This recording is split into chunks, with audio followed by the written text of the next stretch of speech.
Hey, what's happening, gamers? How's everybody doing? Welcome back to Mario Kart, or Road to Mario Kart. This is episode 55 now. And we have written intense 150cc's Mario Kart 8 Deluxe. Yes, this is going to be crazy. So I'm going to try to go for the 3 stars. That means there probably will be resetting involved. I wouldn't say rage quit. It takes me a lot to get angry. Like, if I keep failing at the same course for, like, an hour, then, yeah, there might be a little bit of anger. A little bit. But, for the most part, it should be pretty chill. Your later Your later stream tonight will be an Ultimate Selects. I haven't made it yet, so I'll set up a mystery stream during the stream, but it's the UA. Alrighty, so we're in 150cc's. Yeah. And we're playing as what? Inkling? Oh, I don't think that's going to end well. I don't think that's going to end well at all. Isn't Inkling a big character? A heavy character? Yes, they are. Oh, boy. Inkling boy today is what we're doing. Alright. Nice blue Mercedes, though. Okay, so we're on, not Turnip, we're on Propeller. Okay.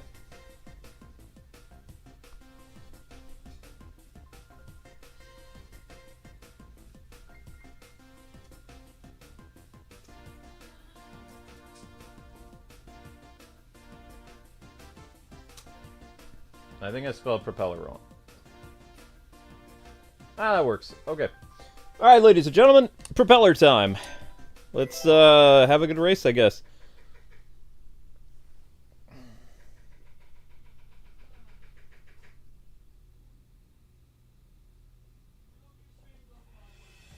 I'm gonna try. And guys and gals, if you could keep the shorts playlist up, that would be great.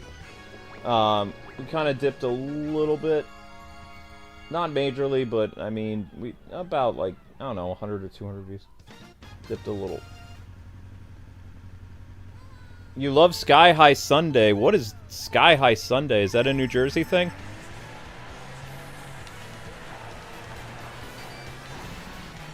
When you say Sky High, I think of Sky High the movie. Sky High the movie was fantastic. I enjoyed that. I wish we got a sequel.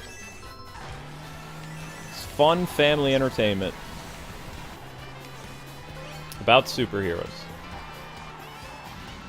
Actually, if you go back to the early 2000s, there was a lot of, like, superhero-related movies for both, like, adults and kids. It's very interesting. It kind of was a trend. Wish they would bring that trend back.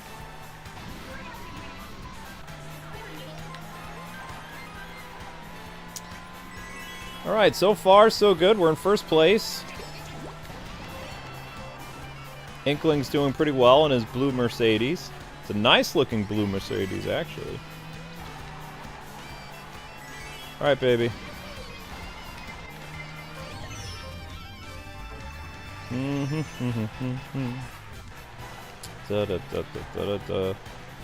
was just wishing my friend Abdallah happy birthday. And doing some stuff around the house. I lost track of time.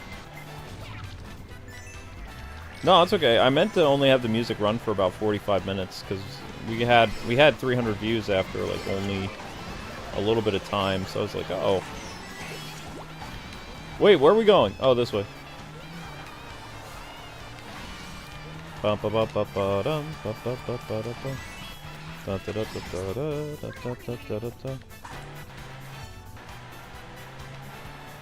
Oh, that's not cool.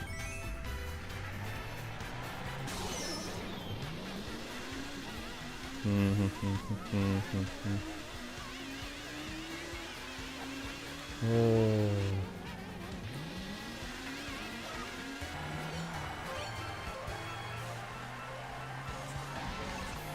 Professor Xavier's School for Gifted and Sky High. The only X-Men show that I remember Miss Deanna in the 2000s was X-Men Evolution. It's a great show, by the way. They reimagined most of the X-Men characters as teenagers, and they had some popular X-Men characters be their teachers, like Wolverine and Storm, and Jean, Cyclops, Nightcrawler, Rogue. Pretty much all the main X-Men cast, except for Wolverine and Storm and a few others, Beast, were all teenagers. It was a really interesting concept.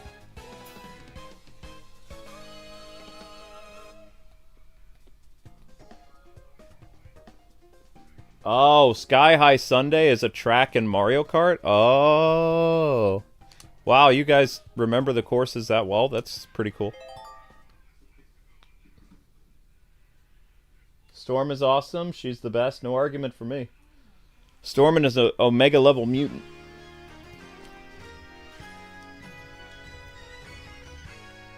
Although I think I like the first Storm voice better.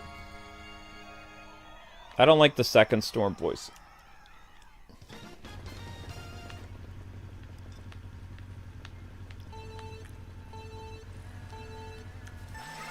The first Storm voice from Season 1 of X-Men, she had like a very calm, like, kind of nurturing voice to her. It just worked really well. And then her second voice was more commanding. Of course, that was the Storm that everybody remembers is the second voice of Storm. I remember the first one because she had like this aura of like womanliness and like also like maternity stuff. And she just, I don't know, she sounded like a cool like mom type. But they ended up replacing her because, like, I think it was because the actress couldn't come to Canada to do the voice or something like that for the second season. I don't remember. As a kid, you don't really notice too well that actors change as much, especially if they have similar voices. I didn't even know there were two Storm actresses until later on. I was like, wow, I didn't know that.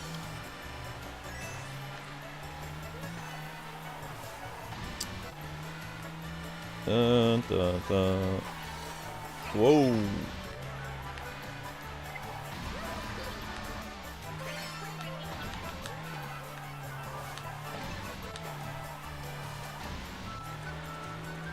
Your kimchi is in the fridge, babe. It's there.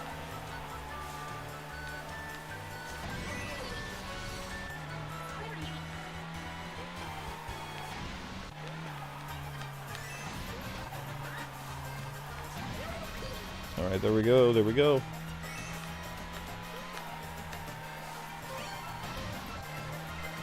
Oh no! Wah! Oh no, was it right at the end? No, no, no, no, no, no, no, no, no, no, no, no! Well, looks like we're resetting, gang. Yep, we're resetting. I can't catch them. It's right at the finish line. No power, no way to catch them.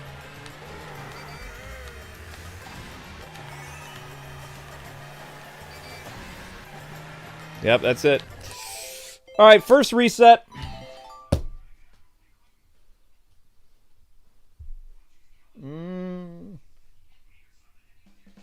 Yep, I know Solo Leveling won game of the year. They won Anime of the Year. I liked Solo Leveling. I liked Farron more, though. I thought the Elf show was better. I like Solo Leveling a lot, but I don't know. I just felt like that that Elf show was a little bit better written. The whole concept of Solo Leveling is he was just trying to get stronger so he could save his mom and stuff, which is very sweet. But I like... The Elf show was more complex, and, like, as... It did 2 seasons, I believe. So as the show went on, the complexity of the show and the... going back to the very first episode where she's trying to appear more human-like, even though she's an elf that's lived for, like, thousands of years. It's just, like, she has better character development than Jin Woo did. Like, we'll see better character development for Jin Woo in Season 3, which is going to be great, because we'll get to see him and his, you know, future wife, but, like, for the most part, it was just a lot of screaming and, you know, stuff. But it was a very action-oriented anime. I enjoyed watching it. I just liked the character development of Farron better. It was more interesting anime to watch. Basically, every episode of Solo Leveling, to me, it felt like kind of like a modern Dragon Ball Z. What? Oh, okay. It's okay. I can't remember, baby doll. I'll have it after, like, when I go on break, I'll have it. Is it still good? Okay, Amber, that's not the type of reaction that you should have.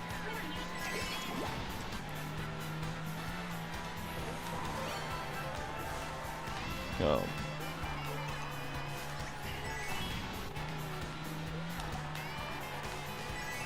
This is... Where are we? Yeah, so I had to restart because my race got destroyed. Like my second race, not the first one. The first one did okay. The second race didn't do very well.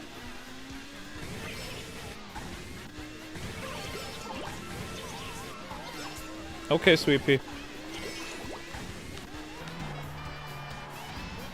Okay.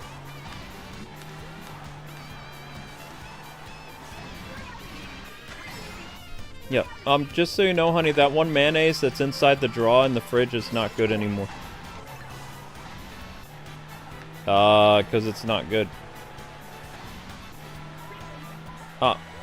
It's inside of the, one of the see-through drawers in the fridge. I've been meaning to throw it out, but it's so deep in there I can't get it out. Well, I call it a drawer. You call it a bin. It's a drawer. It goes inside the... No, but it's still a drawer. It slides in.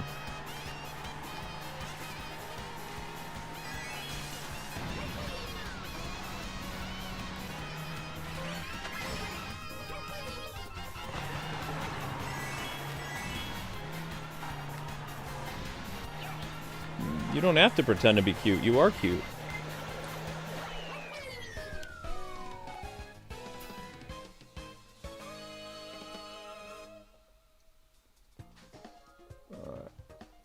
Yeah, there's going to be a lot of trial and error of this, ladies and gentlemen. Alright, so that's the first race. Let's hopefully we have a better second race.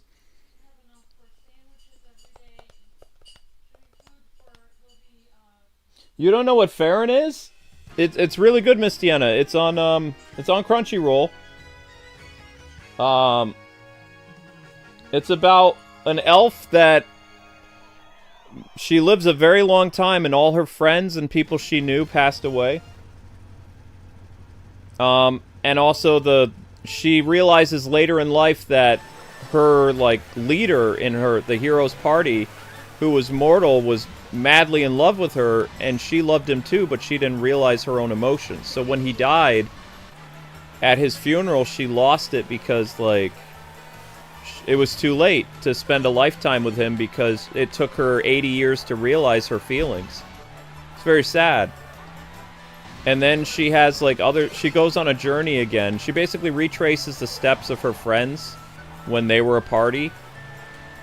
And it's a really good show. It really is. I think it's getting a third season, but the first and second season are phenomenal. Like, the writing is fantastic. I've not seen the show in English, but I really enjoyed the Japanese cast a lot. It was my favorite anime to watch for at least, like, a year. I really enjoyed it a lot. One of the best things about it is she was, like, you know, a super powerful character, but unlike, like, a lot of stuff today, she didn't brag about her strength. Like, she just was powerful. So it's like, you know, everybody, you know, underestimated her, but she had, like, this quiet strength about her. So it just, you know, it was really cool. And don't get me wrong, she is super OP, but, like, you know, she's an elf, and elves in that world are very strong. They're like, think of them kind of like Legolas in a sense. Like, they're super, super overpowered because they're elves. They have, like, this immense, like, magical ability that other people can't, you know, match because they're human.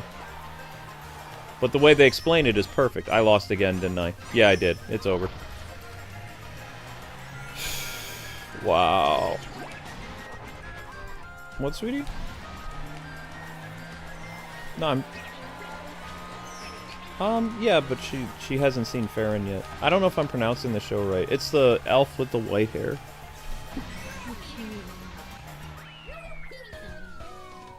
I'm sorry, I don't mean to slouch. I'm just having problems. Thank you. I'm sorry you're not feeling well.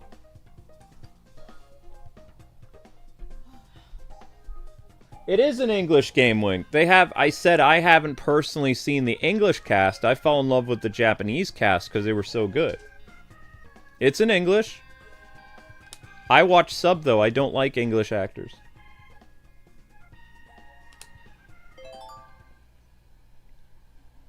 I'm a subs guy. It has an English cast, just like Solo Leveling has an English cast.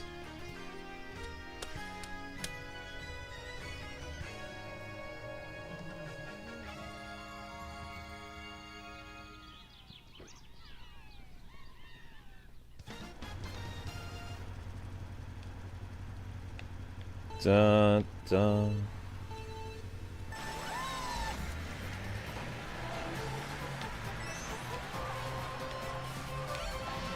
I think the English for Solo Leveling is really good, but it took them too long to, you know, do the English, so I watched the Japanese one.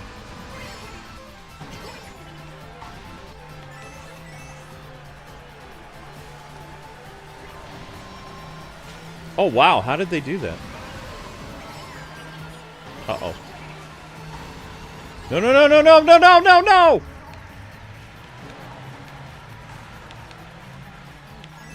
I'm in third already? That's not good. Well, the lap has just started. I mean, the race has just started. We're on second lap, so I've got time to make this up. Provided I don't get screwed over by the computer, I got time. I got time, I got time, I got time. Alright. First up. Bam. Not sure why she went there, though.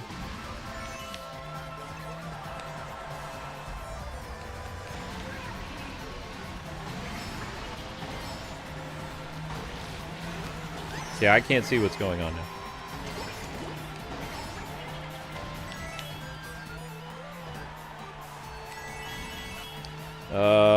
Okay, we're still alive. Still alive is good. Being alive is good.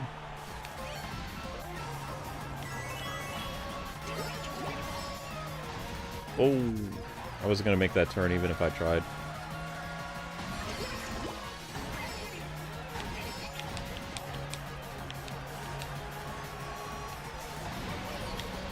Oh no. Looking at the chat! No! Oh, I'm gonna crash! No, no, no, no, no, no, no, no, no, no! No! Ah! Got it!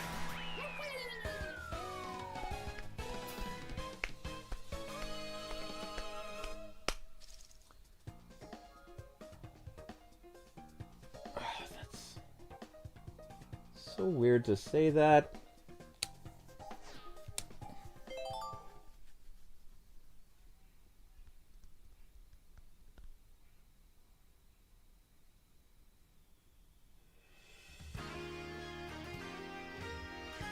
Booyah! Alright, Sky High Sunday. This is what you guys were talking about. You really like this course, huh? I'll do my best. Final race of this cup, Propeller Cup. Man, those Shy Guys are giant. And the Toads. I thought they're supposed to be like human, or not human size. Like, our size. Oh, wait, wait, wait, wait, wait, wait, wait, wait, wait, wait!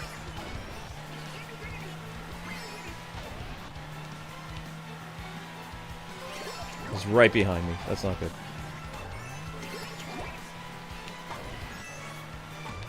Whoa!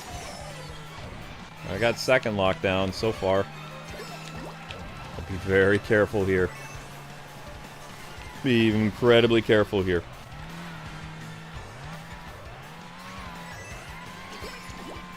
Nuts.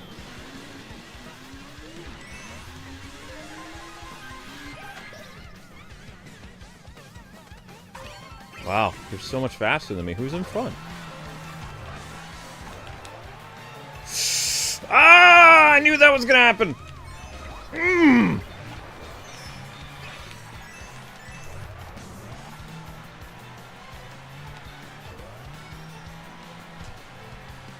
Okay, kind of struggling here a little bit. I love vanilla wafers.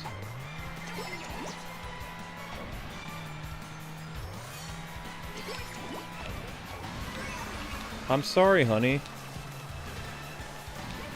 Well, what am I supposed to do?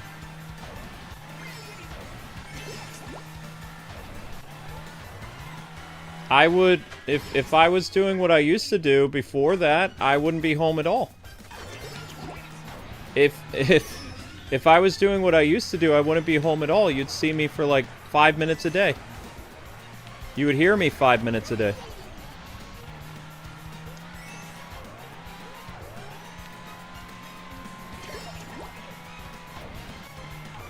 Whoops.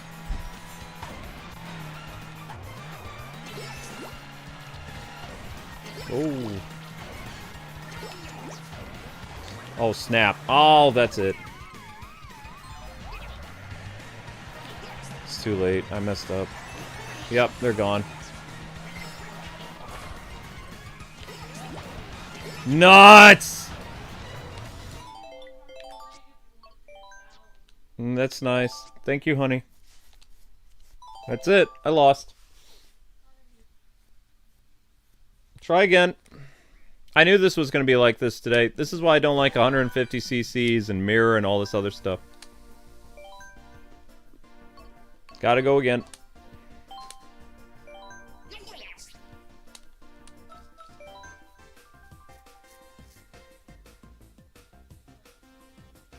The next tour of I'm not playing Mario Kart Tour anymore, though. I'm done with that.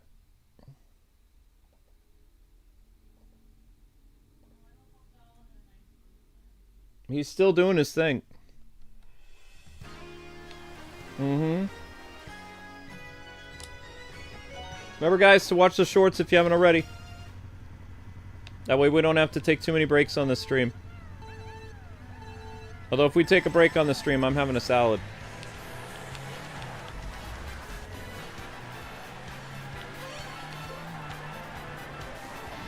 Whoops. When will it be? 9 o'clock? 30 minutes. Pork will be done around 9 o'clock? That's cool.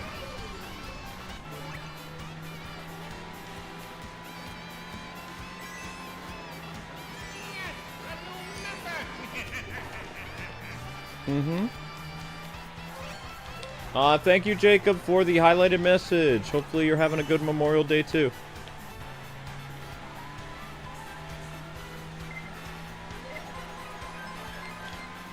I messed up.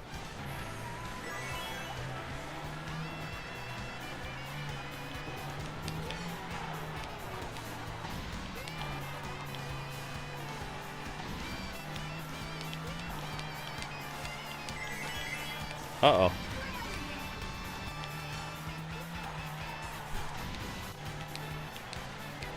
Oh, no.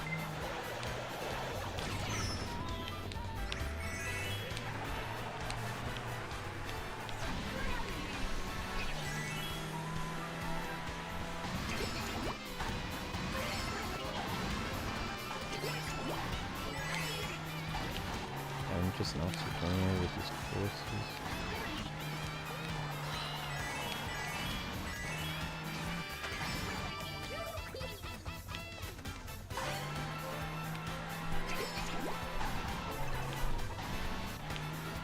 Oh, I didn't mean to do that.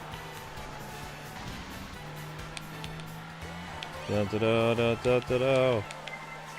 Oh, what? 2 blue shells?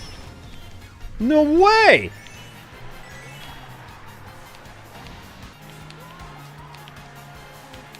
Hmm?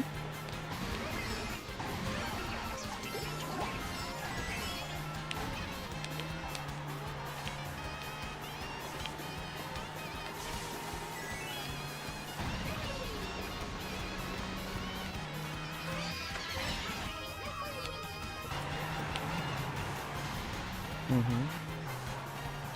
What? No, no, no, no! Ooh! Yikes. Well, this is going to set a bad precedent for going forward. Come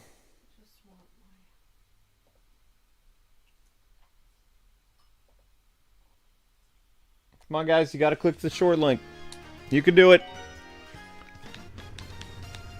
We were doing really well until that Sunday thing, but I got a bad feeling about this run. Got a very bad feeling about this run.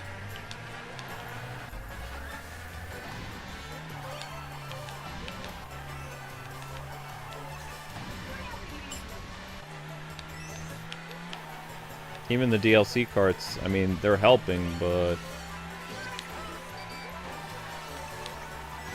Stupid penguin.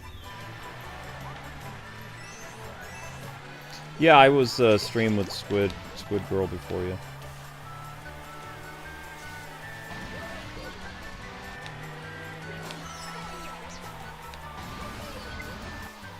There's something chasing me, some type of item.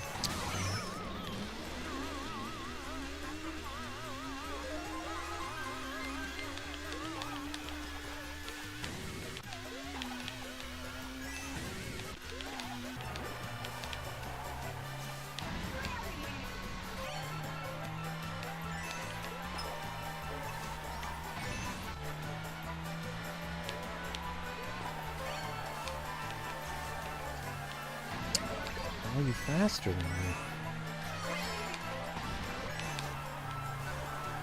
Great, I have a banana, that's not going to do anything.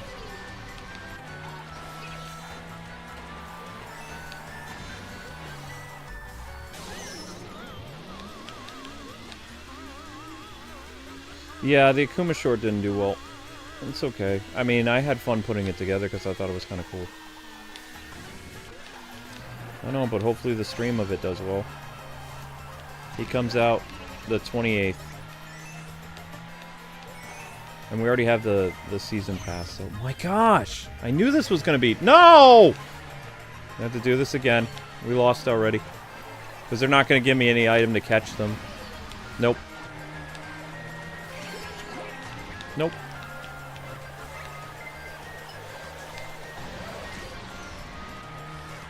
And come down, who's the better racer?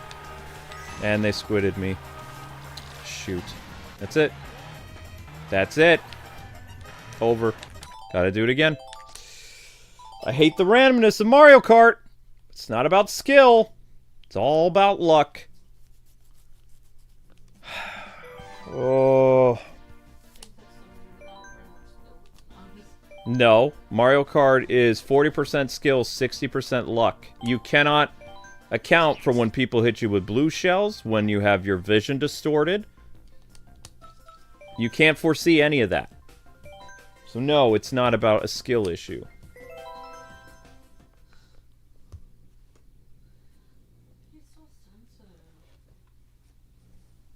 No, not. I've been failing at this for 40 minutes. This is when I start to get angry.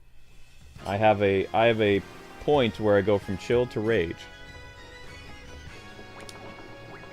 Everyone has a breaking point. Mine is 45 minutes.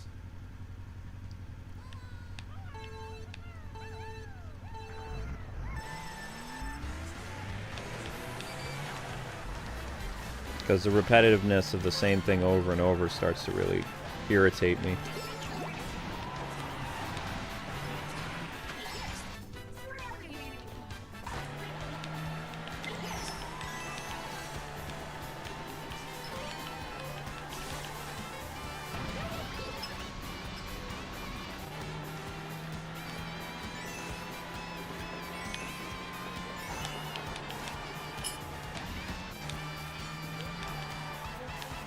No, I'm not. If this was Forza, I would have gotten first place. If this was Gran Turismo, I would have had first place. With Mario Kart, nope.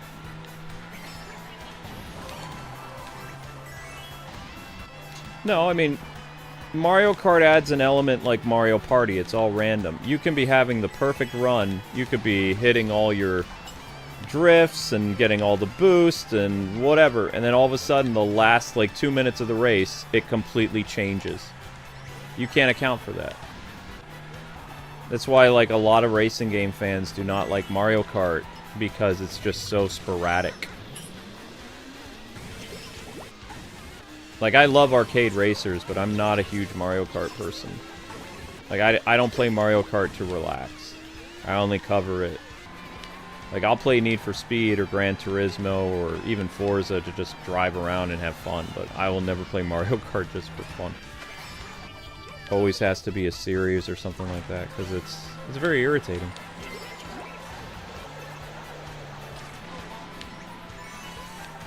Yep, he has an orange cat. He got an orange cat when he moved to, I forget what he was saying. Moved to Washington, and then he and his mom moved again. I don't know where they are. I think he's in Utah now, but I don't know. He's somewhere in the West Coast, because he likes, well, I mean, he moved out there to be close to E3. Then E3 went out of business. But there's a lot of conventions that he goes to in that area that it's more affordable for him to live, I think, in Utah in order for him to go to Seattle and like all those other places, because he does a lot of conventions.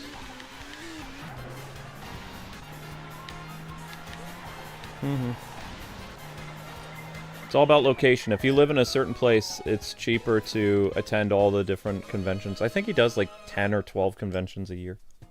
I forget what he asked me. Or what he said.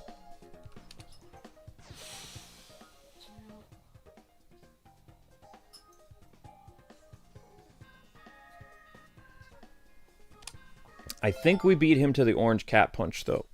Orange cats are cute. I think when he saw Link, that's when he wanted an orange cat, too. Because he missed his cats, because his wife got the cats. Yeah, I believe. Link is not cuddly. Link does not cuddle. Isn't he cuddling with you right now? What? Oh, he's not? I thought he was. No, he's not over here. No, our Link is not a cuddler. Our Link is a snuggler, but he will not cuddle. He will climb up on you and he will sit on you, but it's going to take years before he lets us pick him up to like the point where we could like give him a big hug. He just does not like that.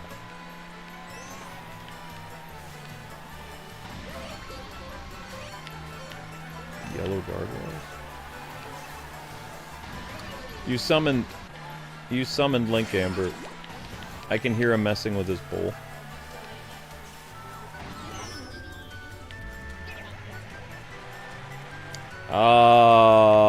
The Batmobile in that one... You mean that Forza game or the Crew?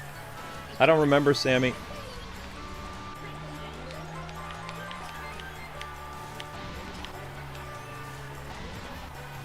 I mean, that's what everybody says, but yeah, it's true. Yeah. I like Mario Kart, but I don't like... You can be winning and everything can be going well, and it's like you get...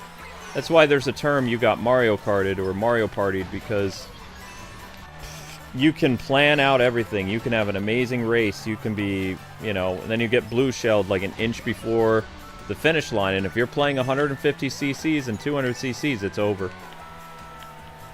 Once you start playing 150 cc's, you can't make any mistakes. None.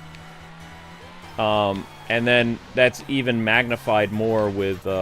Well, 200 cc's, it's all about controlling your vehicle, because they make everybody faster. So everybody goes the same speed in 200 cc's. You just have to be really good at, like, getting your foot off the gas, making sure that you hit everything. Shoot, I went backwards again. I don't understand this course at all.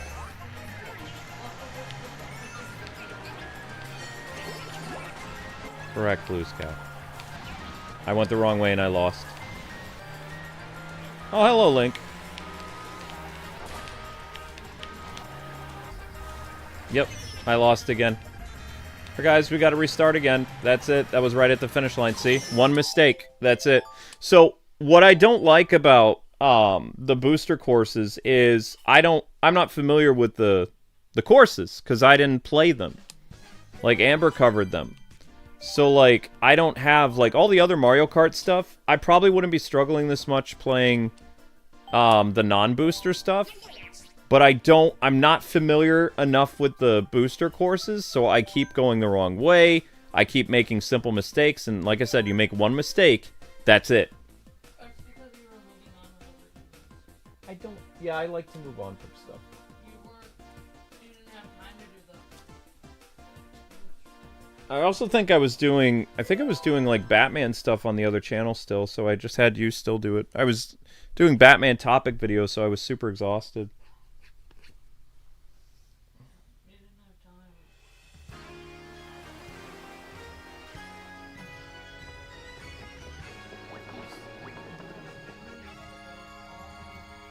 Link is an orange cat with a white belly. He's still part of the orange tabby family, though.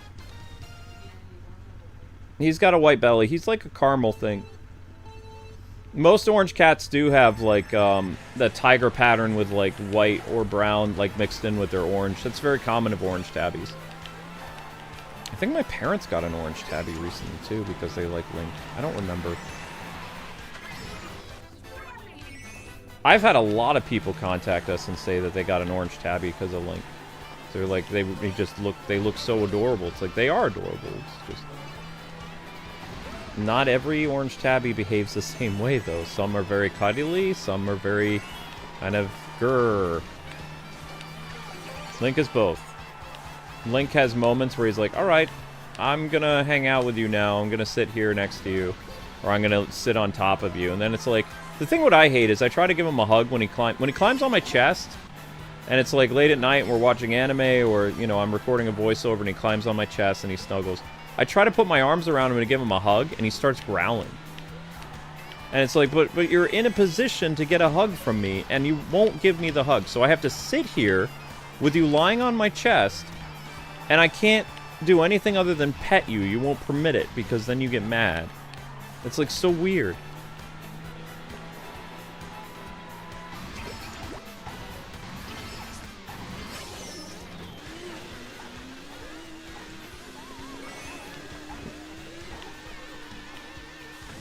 Mm-hmm. Yep.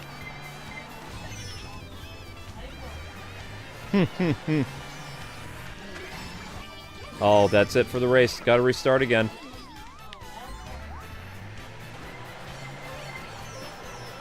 Yeah. Sammy always says the little Titan because, like, he has a orange tabby. Yes.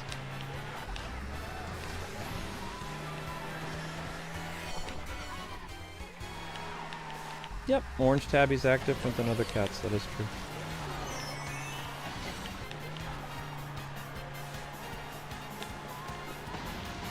But yeah, I just don't like the... As someone who likes racing games, I don't like the sporadicness of Mario Kart. Because it's like, man, I'm having such a great race, everything's going my way, and then boom. Everything falls apart in seconds. Just like now, I just hit the wall, and now they're all going to pass me, so I'm going to have to restart again. Probably, this is going to be my last attempt with the booster thing, and then I'm just going to go to regular mushroom.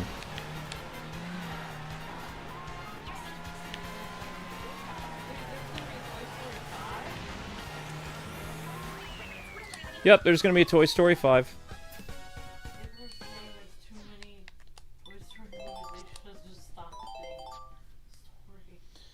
Alright guys, we're going to try later. We're going to go and do regular Mushroom Cup. I can't do the booster stuff right now. Right now. I can't even speak anymore. Blech. Let's try going with Purple Guy.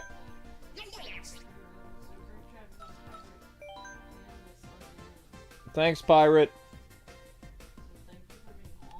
I'm not awesome, but thanks for watching. Alright guys, we're going to Mushroom. I'm familiar with Mushroom. I'll do better.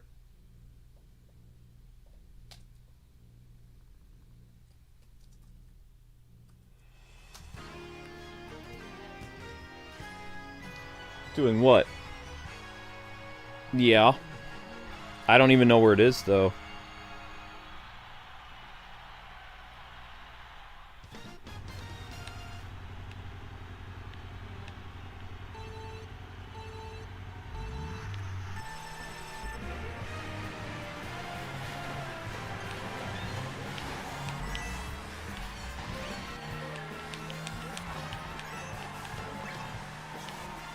Tried what, sweetie?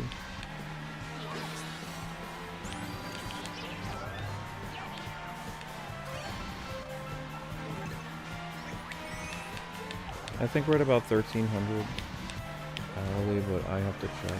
I'll check after this race.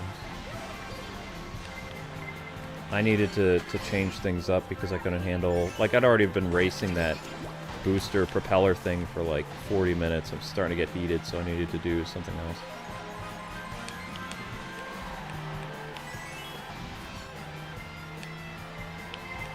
Yeah, the two layer doesn't do anything. Doesn't protect against the... Oh, shoot. And there we go. We're on the second lap, and that was the first blue shell. Shoot. I might have to restart this one already. He's too far ahead. Yeah, see, I don't like that. They give the second player... The guy is in first place. I have no red shell to hit him. My timing has to be perfect. Oh, I got hit by my own shell. Your timing has to be perfect in order to hit him if you have green shells, but I got hit by my own shells, so that puts it in a very precarious situation. Also, in this game, for whatever reason, 2 shells do not protect against... They do not absolutely protect against an incoming, like, red or green shell. Your best bet at shielding that 100% is always having an item exactly behind you. If you only have 2, like, rapidly, like, going around you, you have to... It's all random whether or not you're going to get hit or not. It's all the timing of where that shell is when you're, you know, when you're hit by it. You can't control it.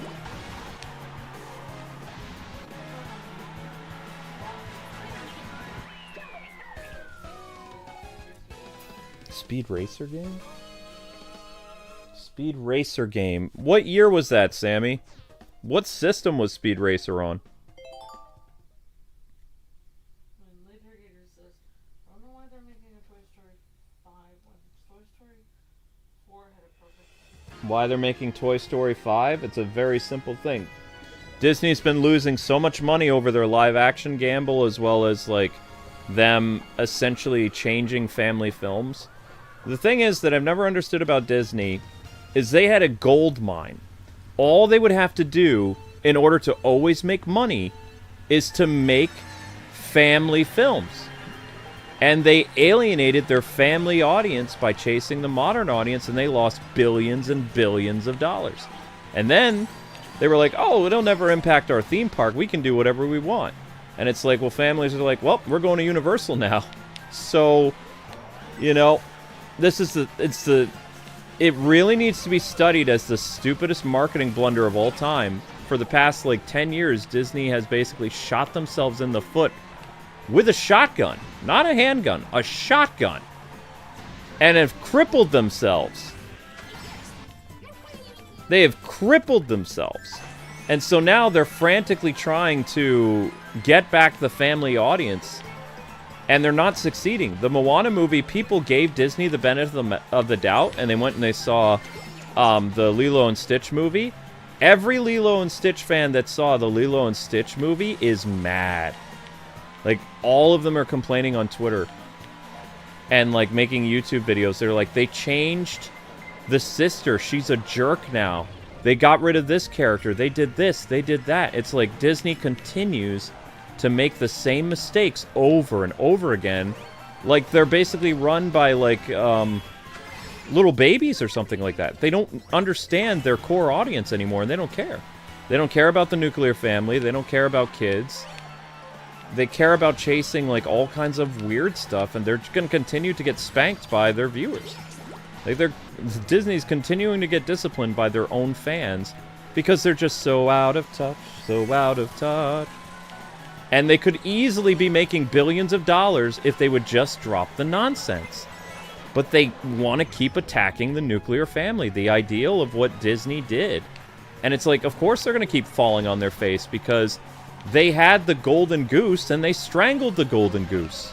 And now it's not going to lay eggs the right way anymore.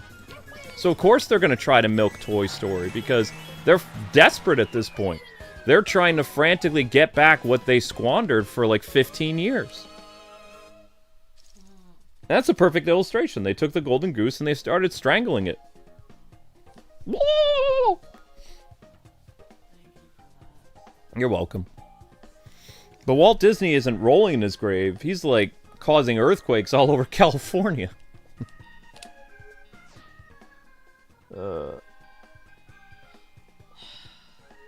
But I mean, the thing is, Lilo and Stitch is going to make them money, but at the same time, it's smearing their reputation. Because the sister, like, the little girl goes up to her and she says in the cartoon some type of, like, Hawaiian phrase. And the sister's like, you're right. The older sister's like, yes, it is about family. It's about this. The little girl goes up to her big sister and she's complaining about something and she brings up that Hawaiian word. And the older sister in the live action is basically very dismissive and rude to her little sister, and she's like basically saying, yeah, I know what that word means, but you have to understand what the real world is like and what real life is like. And she's like, I'm going to college, I'm doing this because I'm trying to blah blah blah blah blah. So it's like, yeah, the sister is kind of like a jerk now. This is the problem with these, like, this is the problem when every time they try to use female empowerment in a movie, it's like, oh, there's somebody who needs help crossing the street, and I'm, like, oh, there's an old person needs to cross the street. Are you gonna be late for your important college class and, help this person? It's like, no, I'm not going to, because I'm empowered as a female. And what I want for myself is more important than helping somebody else. And that's literally what this entire female empowerment thing is about. It's like, oh, let some guy help that person crossing the street because I'm a female. I don't have time for this. But I have to empower myself. That's not what the original Lilo and Stitch was about. It was about family. That's the idea that they're sticking in all of these things, because that's their idea of female empowerment, so their idea of female empowerment is women acting like complete jerks.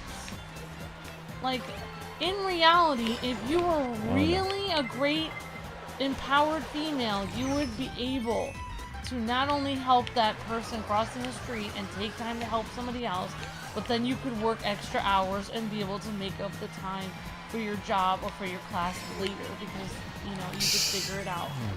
Because in reality, just because you want to empower yourself as a female doesn't mean you can treat other people mean. Again, that's not what the movie is about. The movie is about a little girl and the alien and the sister, like, doing everything she can to help, because the only person who's there to raise her sister is her, because her parents are gone. Right, and that contradicts their female empowerment agenda. Disney's female. That's why they changed the script. They did the same thing with Marvel They didn't touch Marvel Rivals. That's in China. They did the same thing. They did the exact same thing with. I'm telling you, their philosophy of life is interjected. Their philosophy is that if you're a female, you don't have time to spend any time helping someone else. You wouldn't have time to help your little sister because you're too busy empowering yourself. That's their whole philosophy. No! Ah!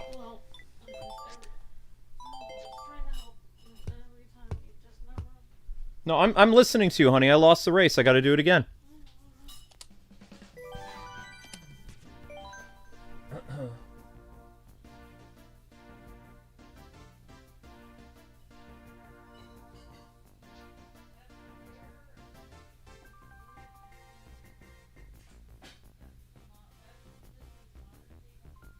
Yeah, the sister is very sweet to her sister in the original movie.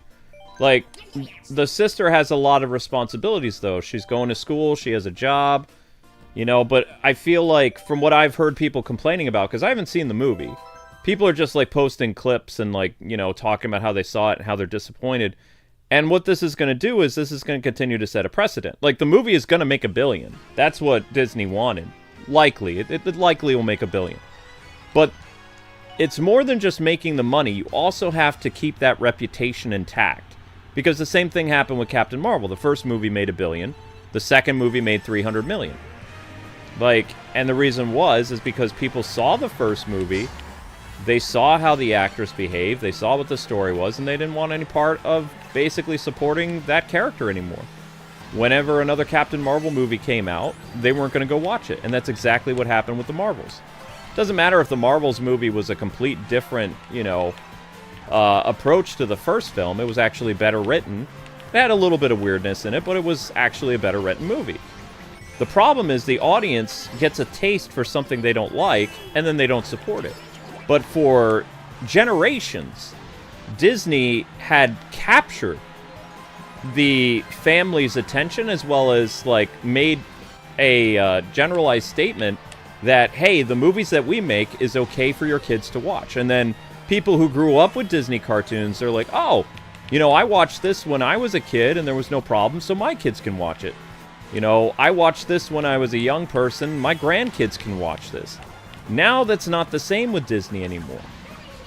More and more people are saying no to Disney because they don't trust them anymore. When you lose the trust of your audience, that's it, you're finished. And so Disney can chase as much Phantoms as they want. They're never going to get that magic back if they don't stop, you know, doing the bad stuff. And it's very simple. It's a simple fix for them to fix it. But they just refuse to. That's the sad thing. Like, they literally hold the keys to the perfect audience, which is children. And they want to throw that all away to appease 1% of weirdos. It makes no sense. Like, it's literally commercial suicide, and yet they're fine with it. It makes no sense. Logically, common sense, nothing. It's insanity. That would be like Nintendo being like, okay, we're going to make Super Mario, but we're just going to cater to the 1%. Like, that's all we're going to do. We're going to ignore the core, everything that fans have loved about Mario, and we're going to make a game completely weird for 1% of the people that buy games.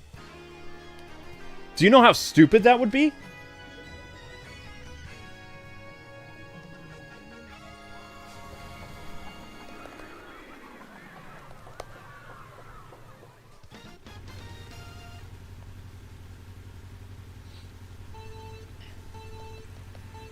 Like, if movies are supposed to be for families, especially Disney, that had a brand for that, then every movie they make needs to be family entertainment. That's their branding.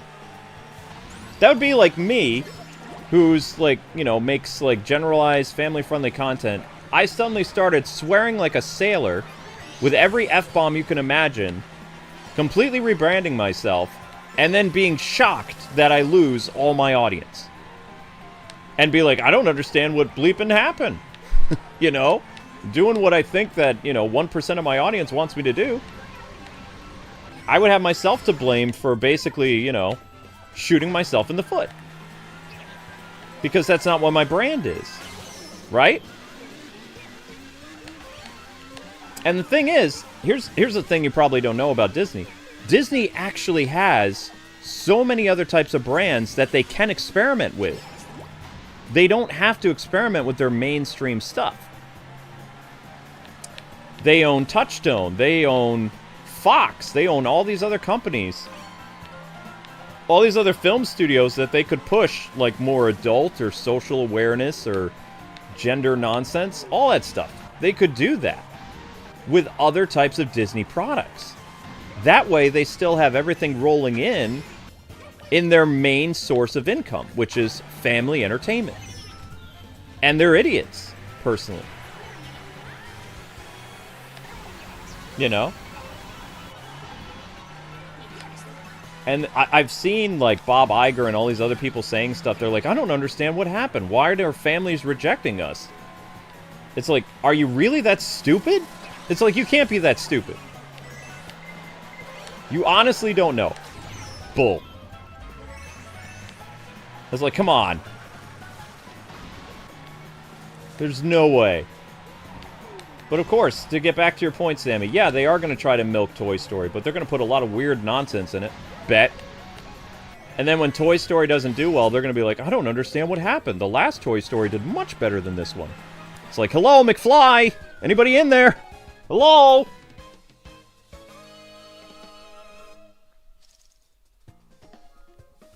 Ugh.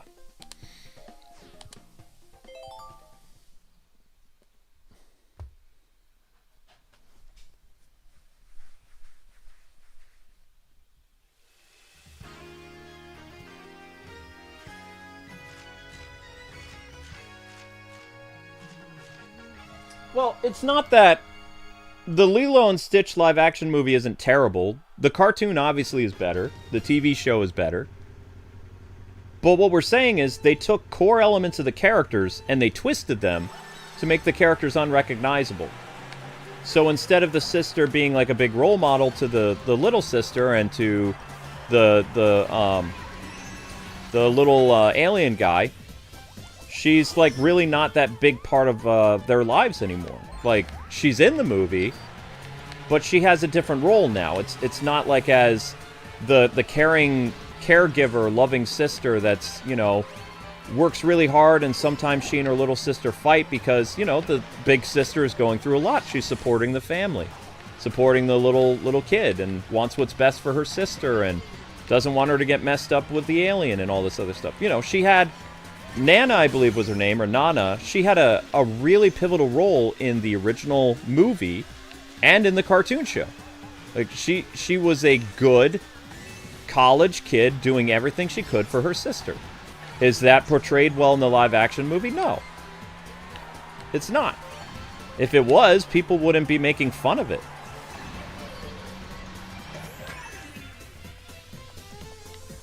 It was supposed to be a movie or a brand that is about two sisters that don't have a mother and father anymore, and how they have to rely on each other, as well as I believe it was a big part of Hawaiian culture too. Just like, you know, Moana is a Hawaiian movie, I believe.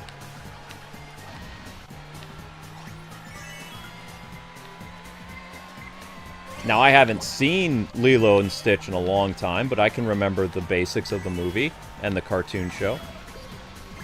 It was about family. Mostly it was about two sisters and their, you know, alien friend slash pet thing.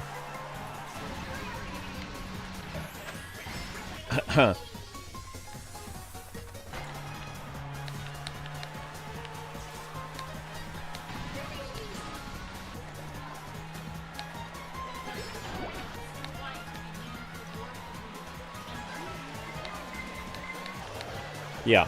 Amber just brought up a good example with the Snow White movie that everybody hated.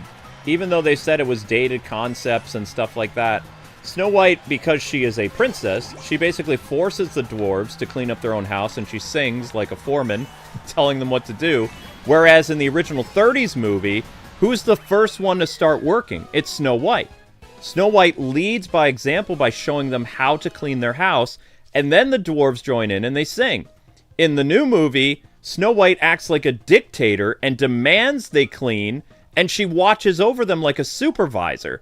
And yet they say that the 1930s aspect of being polite and leading by example are dated concepts, and here the princess is acting like a dictator. And that's constantly throughout the Snow White movie, where they, you know, reinforce her superiority over everybody. It's insane. Like, the original Snow White movie was so wholesome because, like, Snow White knew that she didn't have a right to live in their house, and she was going to do chores even as a princess because she was thankful to have a place to live to get away from the evil queen. It's not a hard concept to understand, right?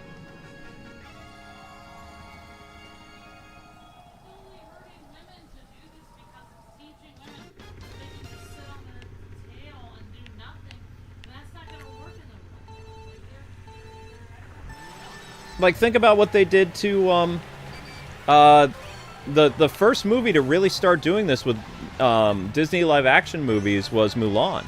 Mulan took a story about true female empowerment, which was basically like showing that a girl can do anything a guy can do if she works really hard. Through hard work, you can achieve just about anything. It was a gender-defying story that also showed that she had love for her father and love for her country. And even though society was not cool with a woman going to war and doing all this stuff and being awesome, Mulan did it anyway. To the point where in ancient Chinese law, she could have been executed for that. You know, she's given protection from the Emperor after defeating the Hans in the movie. You know, the Emperor has her come forward, which could be both good and bad.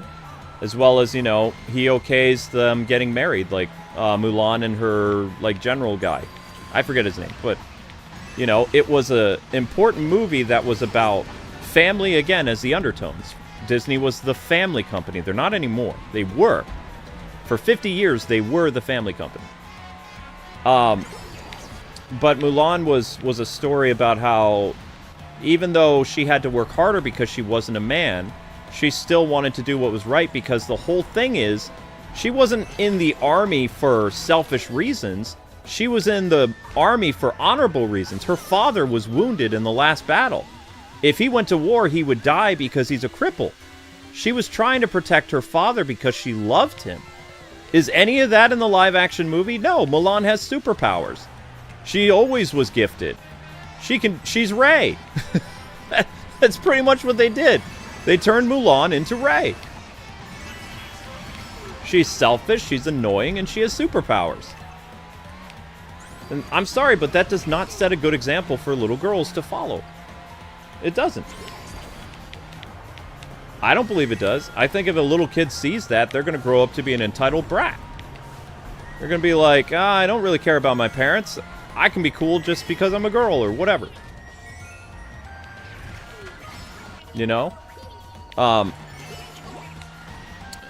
Disney used to be about making cool family entertainment that everybody in your family would like, because it had good moral messaging to it. I've seen a lot of, not just live action, but also cartoon Disney movies over the past 4 or 5 years, and they don't really have moral messages anymore. They have messages, definitely, but they're not moral-based. They're not good stories. They're not, like, something that you watch more than once. People make fun of Snow White and Cinderella and all those other movies and Sleeping Beauty, but people rewatch those movies for decades. They had longevity. Most of the movies that were made during the crazy activist era, they have no longevity. You watch it once, you throw up, pretty much. Because you're thinking about stuff, but you're thinking about all the wrong kind of stuff. Because that's what the movie did, is the movie made you angry. It didn't give you warm fuzzies, it didn't give you some type of important moral lesson. It made you angry because it was pushing agendas.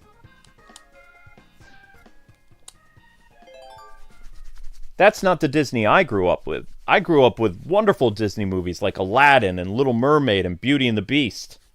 The Hunchback of Notre Dame, I believe. Wait, no, that was... Wait, was The Hunchback? Yes, Esmeralda was Disney, I think. Just had that one movie.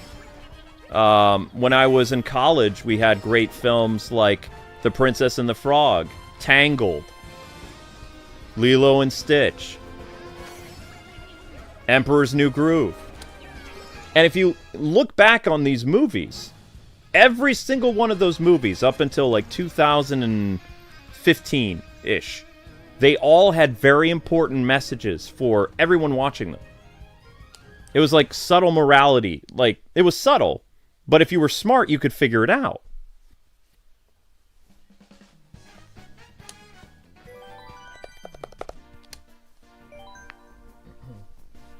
Did I get Princess and the Frog wrong? Was it a 2000s movie or was it a late 90s movie?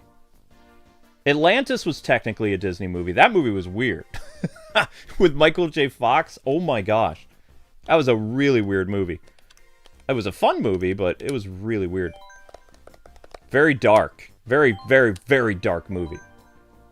Excellent movie, though. Really dark.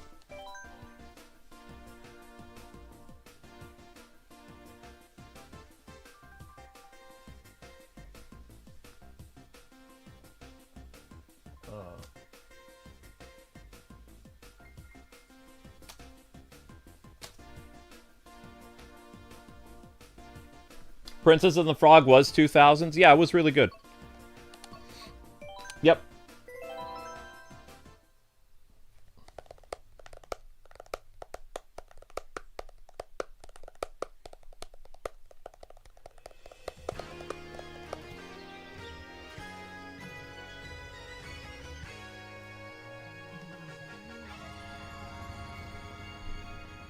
If you want to watch dragon movies, then you want to watch, oh, what's the name of that company? DreamWorks. DreamWorks made the How to Train Your Dragon movies. Most movies that Disney have dragons in, they all die. Because they're evil. Sleeping Beauty has a dragon. Sword in the Stone has a dragon.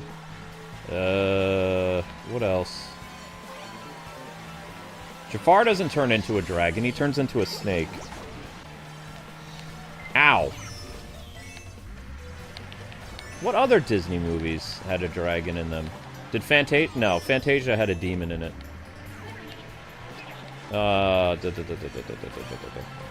Sword in the Stone technically had a dragon. Yes, it did. The dragon was the bad guy. I think.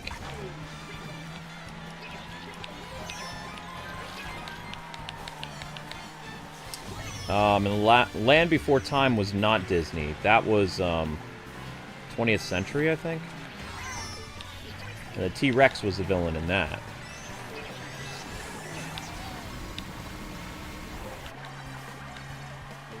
Oh wow, I'm getting destroyed.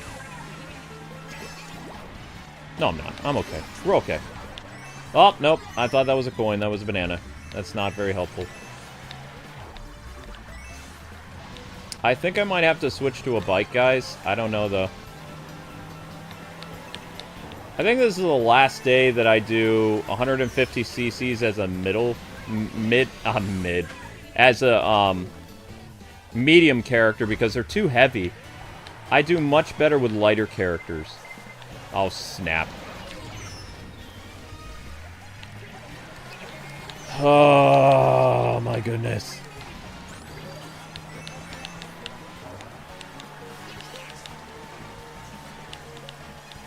I did not even see her pass me.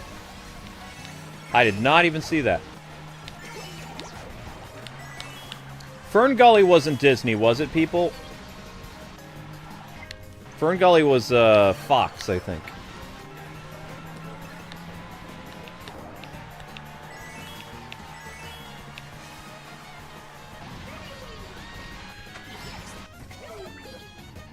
Booyah.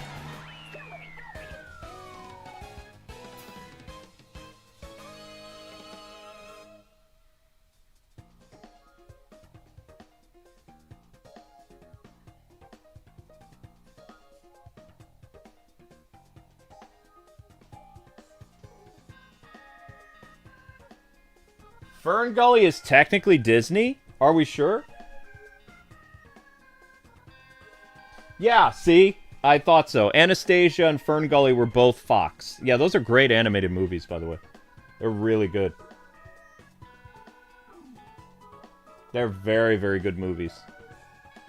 They're different than Disney movies of the 90s era because they're kind of tragic. Although I think Anastasia ended on a happy note. Sort of, kind of.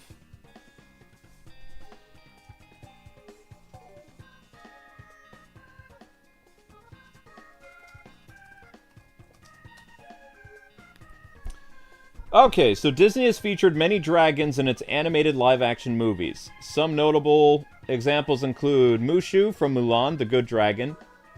Shishu from Raya and the Last Dragon? What? What is that? Maleficent from Sleeping Beauty, yep. The dragon from Sword in the Stone, yep. There was a dragon in Enchanted? What? I've never seen Raya and the Last Dragon. What is that? Yeah, you'll have to watch Lilo and Stitch again. Yeah, I knew it. Sword in the Stone was 1963? I thought that was an 80s movie. Sword in the Stone is 1963?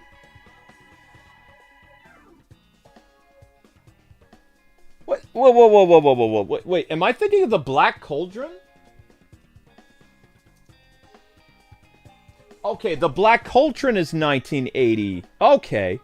1985.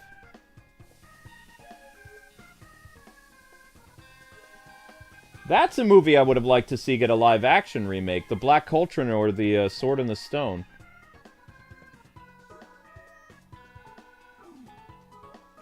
That was a really creepy movie, but that was a cool movie. That was an 80s Disney movie. That was before, like, the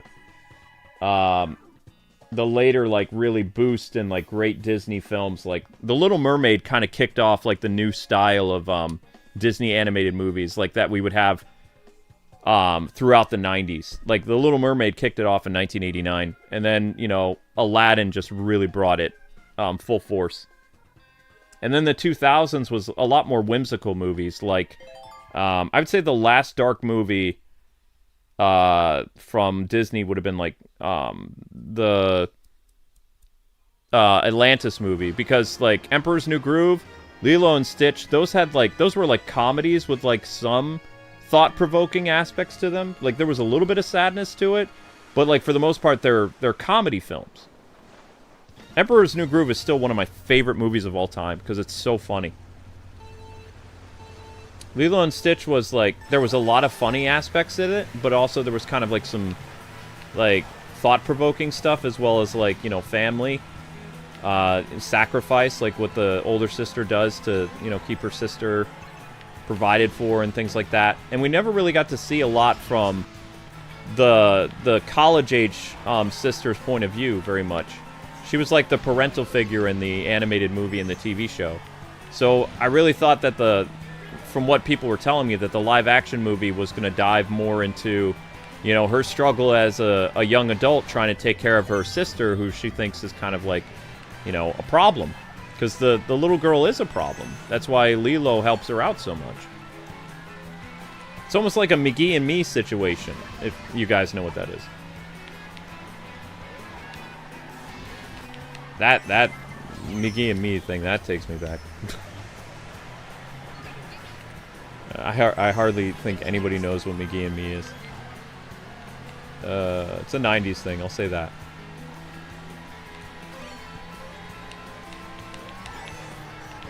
Oh no. Well, I think we lost the flower cup again. Is that Rosalina? That is Rosalina in front of us, isn't it? See, look at this! They give me stupid bananas in second place to go and fight her. It's like, are you mental? I'm supposed to take her down with bananas? Like, how is that even possible? Oh, jeez.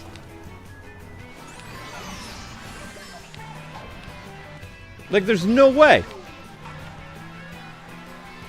She's long gone. She is out of here, see?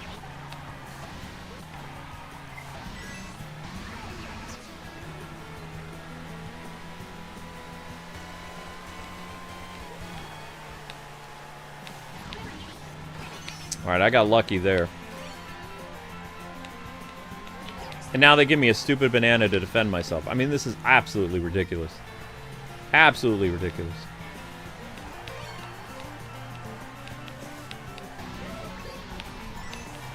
Da, da, da, da, da, da.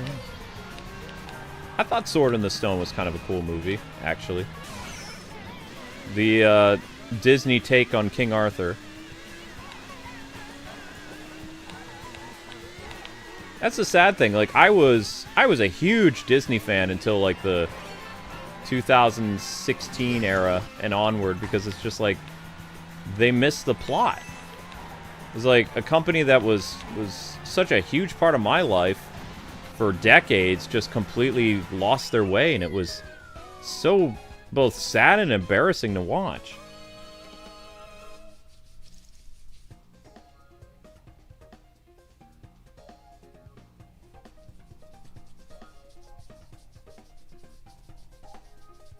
Yeah, I've only seen Lilo and Stitch once. I watched the cartoon show. There was a cartoon show for Lilo and Stitch, I believe.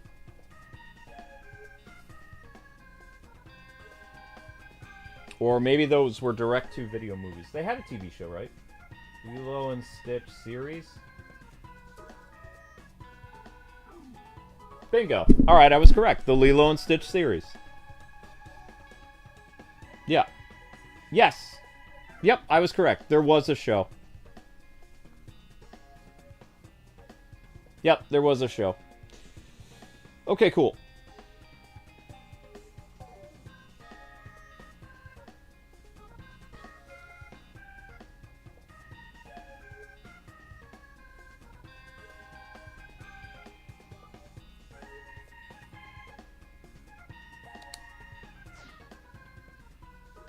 The first Inside Out movie was really good.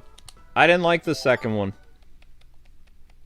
The first Inside Out movie was pretty good.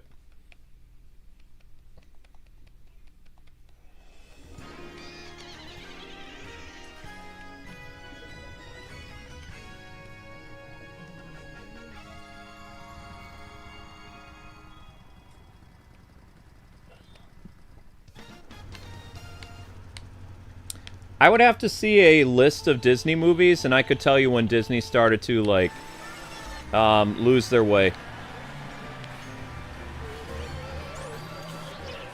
Because, like, every Disney movie that existed prior to that point in time, they always made their entire, like, subliminal, or not subliminal messaging, their entire, like, subtle messaging about, like, one particular moral lesson. And they didn't get preachy.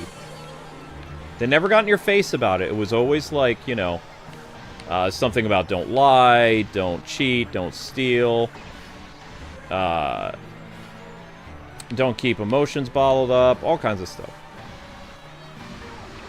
With Emperor's New Groove, the moral lesson in that movie is he was a very bad king. He was a very, like, what's the word I'm looking for? He was a very selfish and rude and obnoxious and just bad king. Like, he was always me, me, me, me, me, me, me. He got turned into a llama, and he got to experience what life was like for everyone else that he's been making their lives miserable because he's their leader. And then, because of his time as a llama, he changed his ways.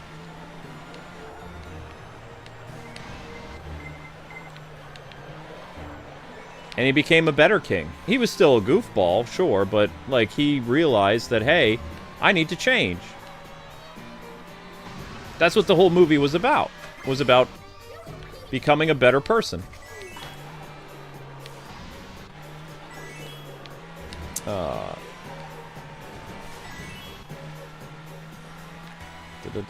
Tangle's whole thing was about lying. The one lady took the baby away from her parents and was using her powers and lying to her entire life so that she could use her.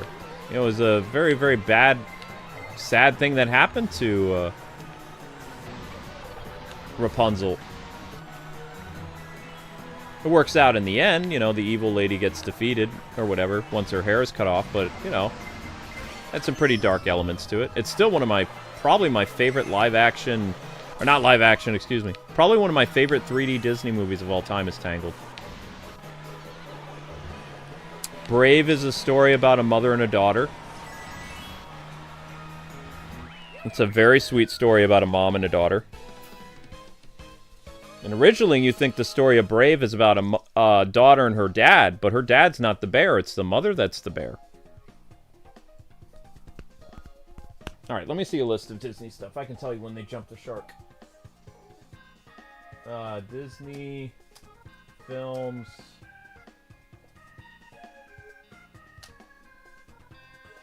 Wiki. No, we're not looking for Disney pictures. Disney animated.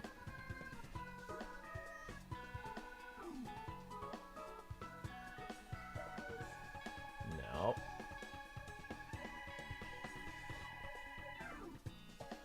No. Walt Disney Pictures. Yeah, I think that's it. That's right. Filmography. Nope, that's not it. That's something else. You need Disney animated.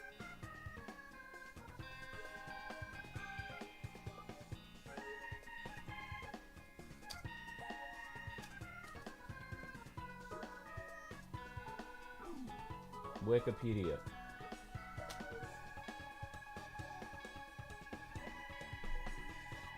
Yeah, okay, this is it. Yeah, this is it. Okay, good. When Disney started to change. Emperor's New Groove was 2000. Brave was 2012. Brave was fine. Wreck-It Ralph was... Wreck-It Ralph. Sorry, Zelda. Wreck-It Ralph was fine. Monsters University was fine. Planes was fine. First Frozen was fine. Big Hero 6 was fine. Inside Out was okay. Zootopia was a little weird. Finding Dory was based on the goldfish thing. Moana was great. Incredibles 2 was good. Ralph Breaks the Internet was okay. Mary Poppins Returns was getting a little weird. Toy Story 4 was meh. Live action Lion King, I haven't seen that.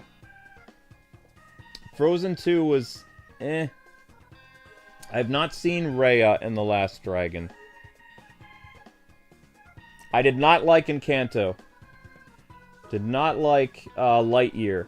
Did not like Strange World. Did not like Elemental. Did not like Turning Red. Have not seen Moana 2. Did I see Moana 2? I don't think I've seen Moana 2. Yeah, so like from 2000 and right around 2020 is when Disney movies just stopped hitting for me.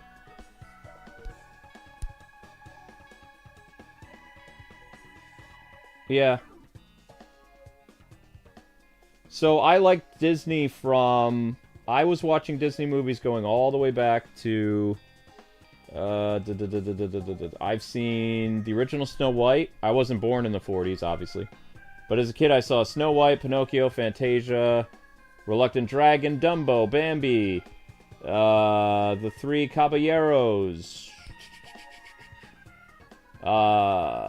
Adventures of Ichabod and Mr. Toad, Alice in Wonderland, Peter Pan, Lady and the Tramp, Sleeping Beauty, 101 Dalmatians, Sword in the Stone, Mary Poppins, Jungle Book, Aristocrats, Robin Hood, Many Adventures of Winnie the Pooh, The Rescuers, Pete's Dragon, The Fox and the Hound, The Black Cauldron, The Great Mouse Detective, very good movie, Who Framed Roger Rabbit, Oliver and Company, The Little Mermaid, DuckTales and the Treasure of the Lost Lamp, Rescuers Down Under, Beauty and the Beast, Aladdin, Nightmare Before Christmas, Lion King, Goofy Movie, Pocahontas, Toy Story, James and the Giant Peach, Hunchback of Notre Dame, Mulan, Bug's Life, Tarzan, Fantasia 2000, The Tigger Movie, Dinosaur, Emperor's New Groove, Atlantis, Monsters Inc., Return to Neverland, Lilo and Stitch, Treasure Planet, Finding Nemo, Brother Bear.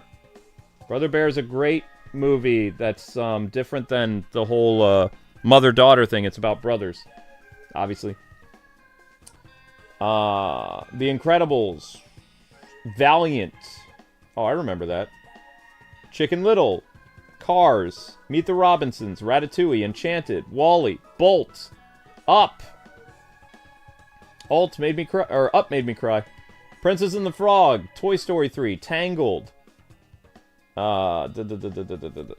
Mars Needs Moms, Cars 2, Brave, Wreck-It Ralph, Monsters University, Planes, Frozen, Big Hero 6, Inside and Out, Good Dinosaur, Finding Dory, Moana, Cars 3, Incredibles 2, Ralph Breaks the Internet, Toy Story 4, Frozen 2. So yeah, there was like, for a while, like Disney was just peak. And then they just, I don't know, during the pandemic, they went crazy.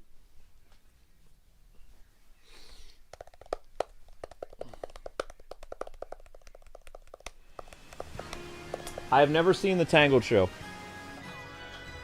I almost watched it on an airplane once. Because we were on like a 5 or 6 hour flight on the airplane and they had a Tangled thing. And I was having a panic attack and Amber put it on. Because we had a lot of turbulence and the pilot was saying we were going to have to land. And so Amber, like, started putting the Tangled show on, but it wasn't helping my panic attack, so we ended up watching a Kung Fu movie instead. Because, I mean, the show wasn't quite as good as the movie. So I was like, I can't watch this. This is weird. It was making my anxiety worse. So we watched a Chinese movie I'd never seen before that was 4.5 hours long, by the way. So the flight... I ended up falling asleep halfway through the Chinese movie, I believe. We were coming back from California, and there was very bad turbulence or something like that. We had just been at E3, and it was nasty. So, yeah. That was not a fun flight. And to this day, I don't remember what that Chinese movie was. It was a kung fu movie, but it didn't star any of the main Chinese actors people would know. Like Jet Li or oh, what's her name? She was in everything in the 90s. It had all newcomers for like 2016. But I don't even know how old the movie was. It was all subtitled and it was available on the airplane. It was a 4-hour movie.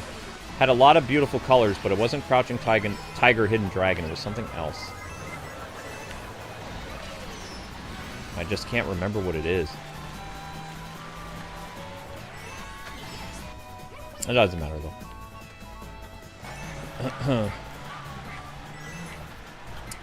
Da da da da da da da da.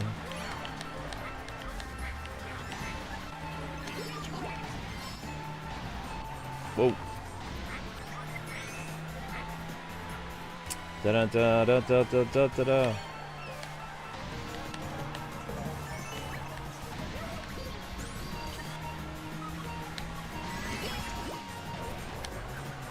I'm winning, right? I think I'm winning.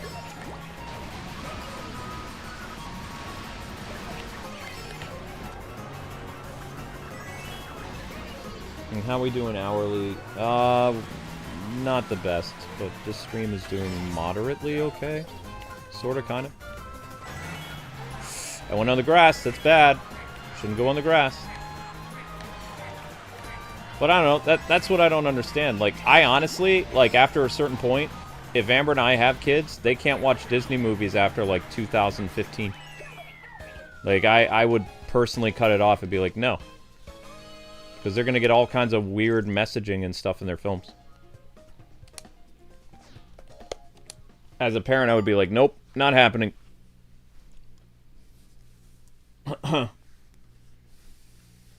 Do you need to watch the shorts? Yeah, probably.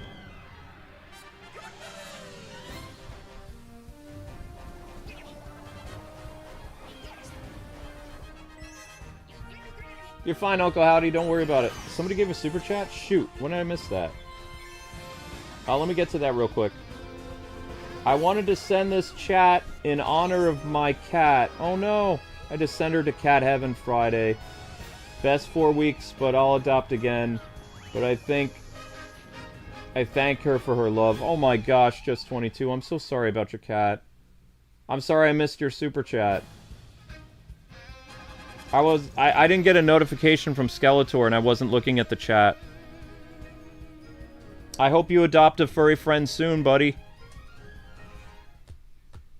I replaced my cats right away when they're gone because I love cats. And both cats, you know, I need cats around. It helps with my anxiety, actually. Because the cats soak up my anxiety. Zelda's here on my lap, by the way.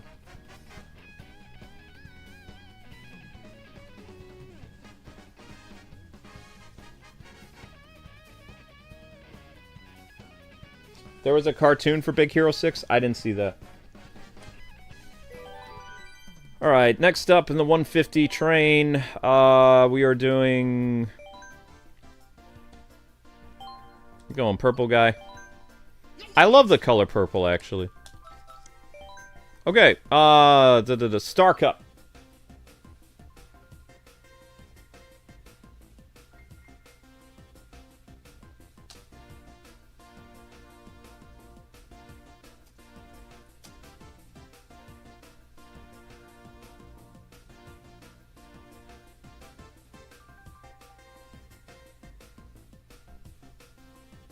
Stanley was an amazing man. Oh, definitely. Yeah.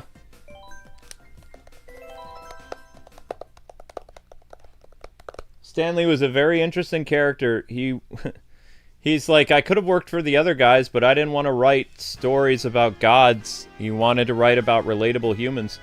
Stan turned down offers to work at DC Comics.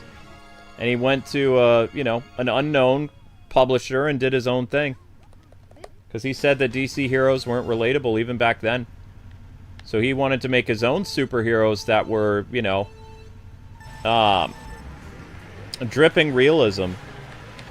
And I agree with Stan. I would say that Marvel superheroes, for the most part, are very relatable because they're based on real human condition stuff. Alcoholics, people who are, you know, cheaters, people who have no money, people who, you know, have a hard time in school, all kinds of stuff. Whereas DC, I mean, up until, I would probably say, like, the 70s, the characters were just kind of, like, super. You know, it was hard. They were superheroes. They had very interesting stories, but they weren't people that you looked at like, huh, I could be this person. Most people didn't think they could be Superman. They just read Superman stories because you liked Superman. But I've met very few Superman fans that say, yeah, I you know, as a kid reading Superman, I wanted to be Superman. But I've talked to a lot of Marvel fans who are like, hey, when I was a kid, I really wanted to be Wolverine, or I wanted to be Cyclops or Nightcrawler or something like that. Because I really relate to the character because I went through something blah, blah, blah, blah, blah, blah. Like, most DC fans I've talked to, the only superhero they relate to is Batman, because Batman is the only character in the DC universe, at least he was, that added a sense of realism to people that they just, like, latched onto.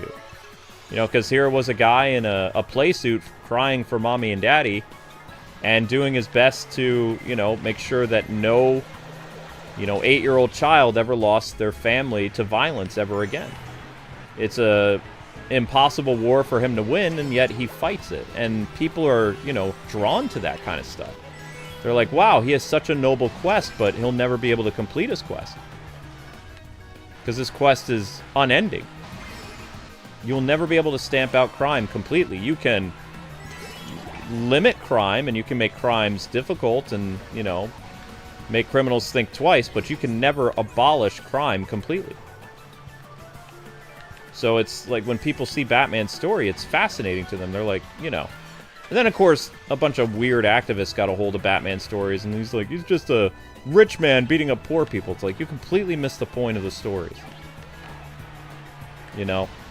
I hated that. I always hated that about the activist era of, like, what was it, 2018 through 2024, end of 2025.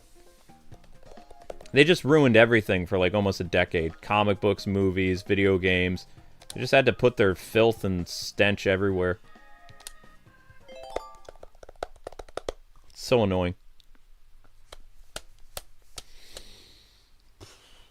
People ask, why did you stop covering Batman? Because Batman got really stupid. It's like I couldn't pick up one comic book with nonsense in it. I was just like, and after the whole Tim Drake thing, I was just like, I'm done. It's dumb. It would take a lot for me to buy a new Batman book. It'd take a lot. I'd probably have to read the entire book in the store to see if it had any nonsense in it whatsoever. Because writers today can't help but add nonsense in everything. Like, they don't know what subtlety is. They have the subtlety of a jackhammer. There was a couple instances where I was actually in the grocery store with Amber, and I was reading a Batman comic book. After 2 panels, I basically shut the book and I put it right back on the rack. I didn't buy it at all, because I was like, they couldn't help themselves, like 2 panels in, doing some type of nonsense. I'm just like, screw you. And that was like 2021, I think, 2022. So the only books I buy, which, you know, there's a whole trending thing that YouTubers have that tells you what the topics are that you should make videos on in order to, like, you know, make a lot of money and all this other stuff. Most of the topics that YouTube recommends me do is all stuff that's, like, very controversial. Like, they want me to make, like, you know, videos on my Batman channel talking about, like, all kinds of weird stuff that's in the comic books right now. And it's just like, I don't want to because I don't like that stuff. You know? And then sometimes when I don't talk about it, like, people get, like, really mad and they're like, oh, wow, Of course, Kwing wasn't going to talk about this Batman thing because blah, blah, blah, blah, blah. So it's like, you know, I can't ever get away from it completely when I don't want to be associated with it. So it's like, the only time I really even do Batman stuff, it's all back issues. Like the 90s, 70s, 80s, things like that. But the problem is when I make, like, extensive videos like that, nobody watches them. Because they want to hear your opinion on the new stuff, you know? They want to know what's going on with the new stuff. They want to know how you feel. Oh, shoot. And it's like, you can't handle how I feel because you'll dox me and do all this other nonsense. Uh-oh, we have a Link sighting. Zelda's fast asleep. What do you think Link's doing? Linky, don't you do it. I'm playing a game right now. I can't stop you from attacking. Good boy. You know, you can come over here. I have this whole space open for you over here.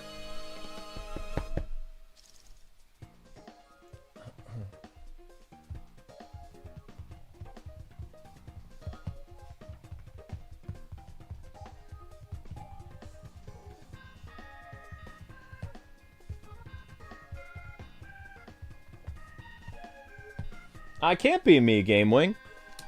You, like, I came from a culture where it was okay to disagree with things and have different opinions. Like, in the entertainment space, not in gaming anymore, but in the entertainment space, when it comes to comics and movies, things like that, you have to agree with every single thing that's plastered in those comic books, or they'll call you Hitler. It's true. You cannot deviate from anything that you find stupid or whatever because your fan base, or the people who say you're fans, are going to eat you alive. I was literally canceled by my own fan base on my other channel.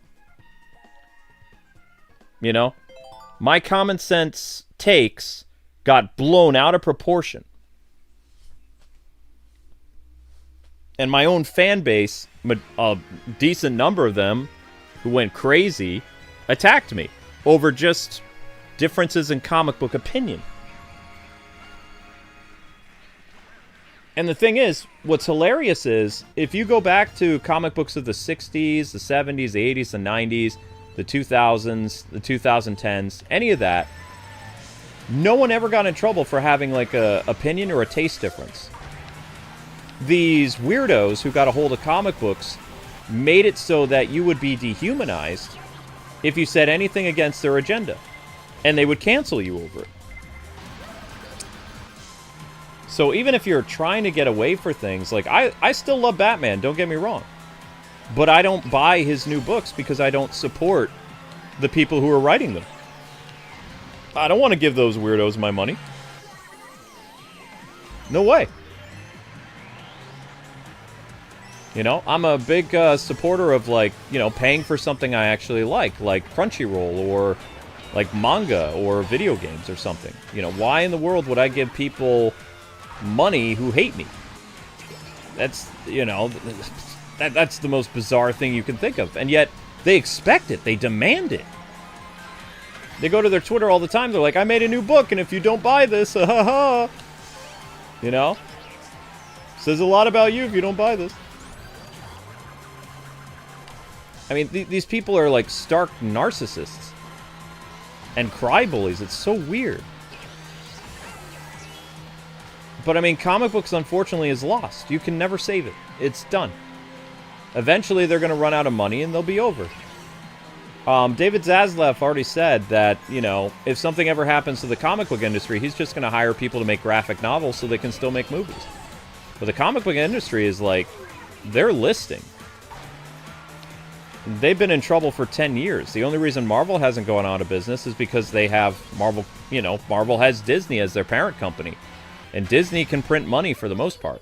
They may be losing billions a year, but it's going to take at least 30 or 40 years before Marvel ever goes out of business. Like, every single Marvel movie that comes out over the next, like, 10 years, every single one of them would need to flop. And even if they did flop and they were financial bombs, let me just put this in perspective for you.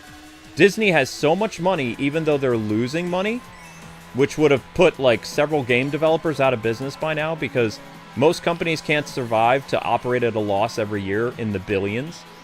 But Disney can. Disney has such a massive war chest that it would take them almost 100 years at losing billions of dollars a year before they finally went out of business. It's true. So Marvel won't feel any... If Marvel doesn't change their ways, eventually, yeah, they're going to be in big trouble, but it probably won't be in our lifetime. Like, Marvel probably won't go out of business. I don't think so. Not with Disney as their backer. There's no way. Even in 40 years, they'll still be here. Even if, like, they're known for making, like, really bad movies going forward and everybody hates them, they'll still be around. Star Wars is the same thing.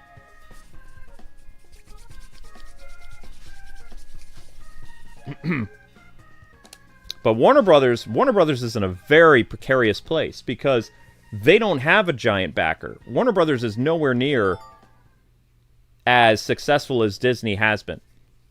You know, Warner Brothers can't afford to try to act and behave the same way that Disney and Marvel does, because if they do, they're going to go out of business completely.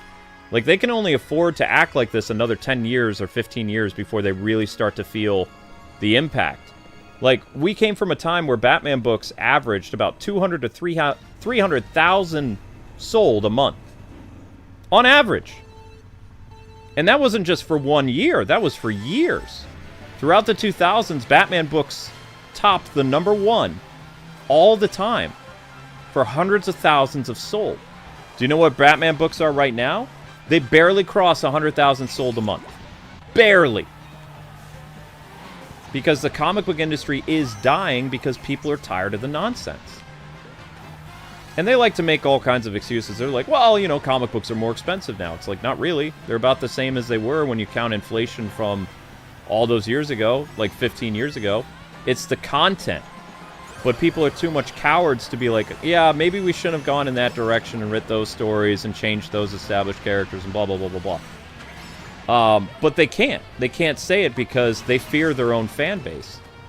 They can never tell you the truth. They have to make up lies so they can feel better about what's going on. Because if they actually tell you what's going on, then they bring attention to what the real problem is.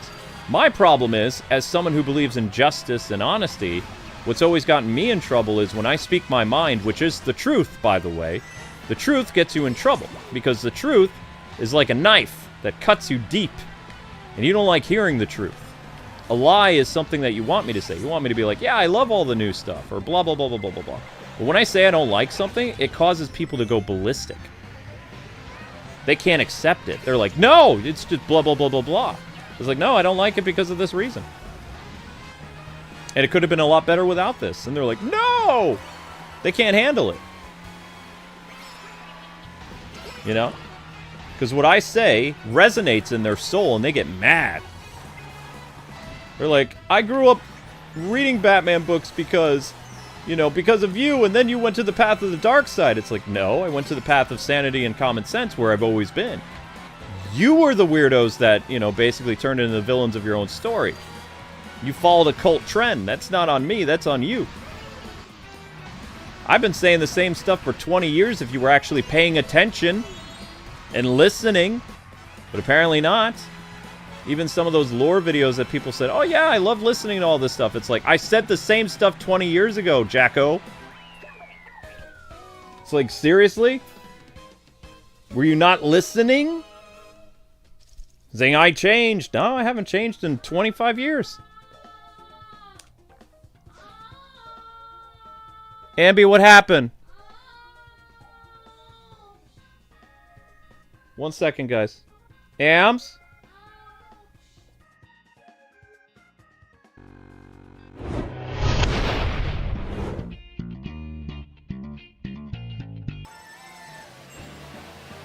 Alright guys, you did a great job. It took a while because we were below 900, so let me just explain my fear to you, just so you can kind of understand from a content creator's point of view why this is terrifying. So with us, because we're shadow banned, if our numbers dip around a certain amount, YouTube goes and they reevaluates our channel, and then from like 3 o'clock until midnight, usually we're okay. We're always above 1,000 views. They never try to recorrect things to from the 1 a.m. to 7 in the morning, we're at 500 views flat. No change, nothing. right? That means from 1 in the morning until 7 in the morning, we earn $0. Like, every YouTuber, their channel continues to generate revenue every hour. Ours stops after the live streams. So, for the first time in ever, the 9 o'clock to 10 o'clock time slot dropped below 1,000. It was at 900 and something. Because you guys are bringing the hourly views up now, YouTube is going to reevaluate the previous hour. The previous hour now is up to 986. So it was at 900, now it's saying 986. As long as this hour clears past 1,200, like 1,400, then I'm positive that the previous hour will be rounded up to exactly like 1,000 or 1,080. But it's going to be a heck of a lot of work because they did not want to bring us back up to the 1,200 range because their bot or their algorithm is saying, you know, they're already below 1,000, so we're going to keep it at that because we have other channels we want to promote. So I mean, this is a very tough battle. So that's why I was kind of freaking out. Like, I had to abandon the stream because Amber got hurt, and I wasn't here to tell you guys that we weren't going to hit 1,000 for the hour because I was. It's okay. Yeah, it was pretty intense, like to see it. That's why I got into a kind of a panic mode. So I'm sorry if I was like being kind of rude to you guys or whatever. I was in a very panic state. I'm a lot calmer now because like we're around 1,300 and the previous hour is being fixed. Because right now the previous hour and this hour are tied at 986 both. And as long as this hour clears like 1,400, it's going to raise it by 20 or 30 points. And then we should be fine. But I mean, this was way too close. You know? Already, the previous hour now is at 990. So, YouTube's already counting 1,000 views for this hour. But don't let up, people. We're almost there. It's going to be a heck of a push. And remember, at 11 o'clock, I can post a short. I can post a brand new short. Which will help us maintain that, you know, through midnight and stuff like that. But, I mean, you can see this incredible, you know, stress. If I could quit, I would. Because, you know, this is super intense. No content creator should have to go through what we go through every day. No one should. Even my worst enemies and content creators I don't like, I would not wish this on anybody that is a content creator. Because this is freaking terrifying. Thank you for helping me. Okay, you need to go rest now, and also your finger has some red coming out of it. So you might need to go, like, I don't know. Did you take a Tylenol at least? Yeah. I don't know. Okay, you need to take a Tylenol. You feel okay to stand up? You a little tired?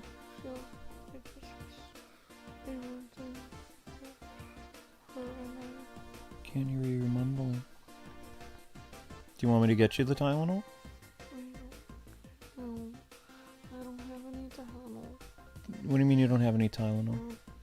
I don't know where it is. I'm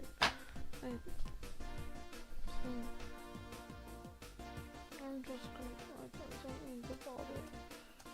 Yeah, that's why Zebra quit. I know. 1 second, guys. Keep watching the shorts real quick. I'm not putting B right back on, but I'm gonna get Amber her Tylenol. 1 second. Do you have water or something here? I have a water next to me. Hey, what are you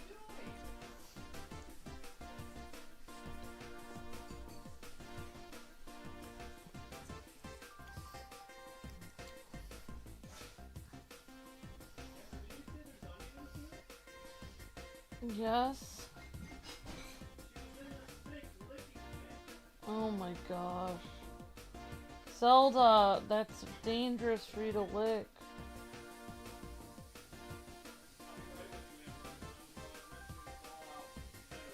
Thank you, Luke.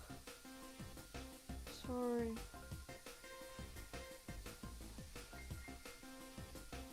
I didn't know she was gonna go in the sink. I'm sorry.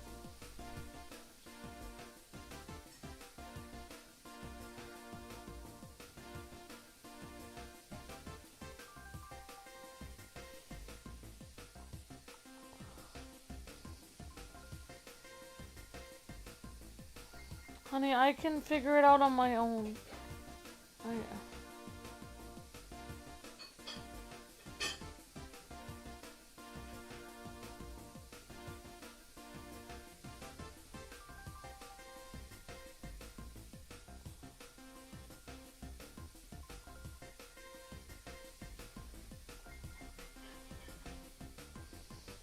Hey everyone, sorry I'm not, I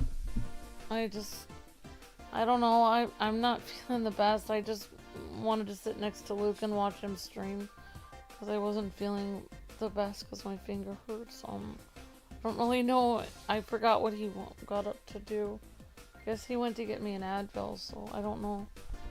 If you guys can keep watching the shorts, that will help. Thank you everyone for the help. I don't really feel like talking. I was just here to sit next to Luke while he stream for a little bit.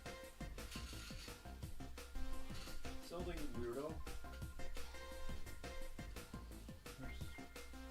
Hi, Miss Deanna.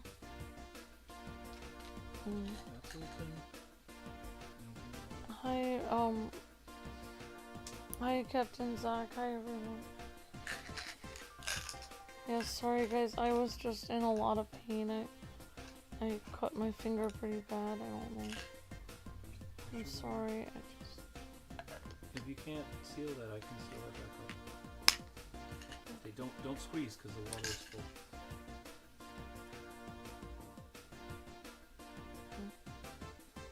I got the cap. Okay, Lukey, I'm gonna sit next to you for a minute because I don't... Luke's still not here, so I don't know what...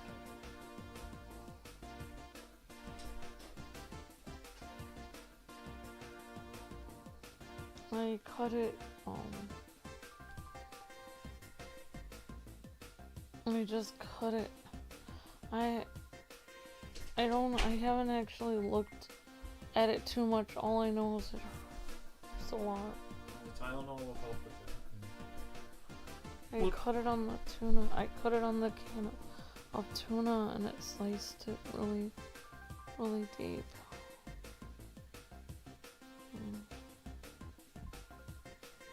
Sorry everyone, I just I'm sorry. You're fine. I'm sorry. Sorry for messing it up. I don't... You're fine.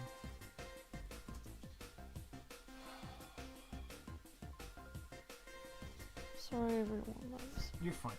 And you guys are doing great. Thank you very much everybody for your hard work. The channel's at 1340 and YouTube is doesn't want to raise the previous.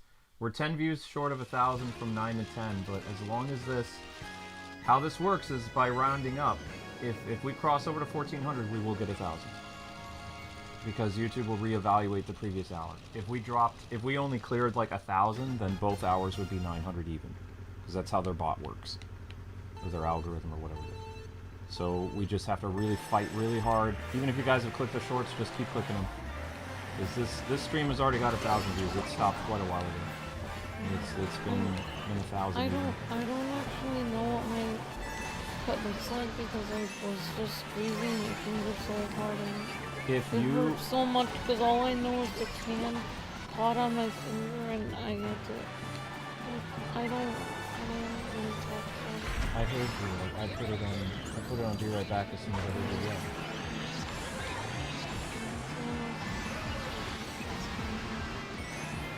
Cut it working on vegetables. Yeah.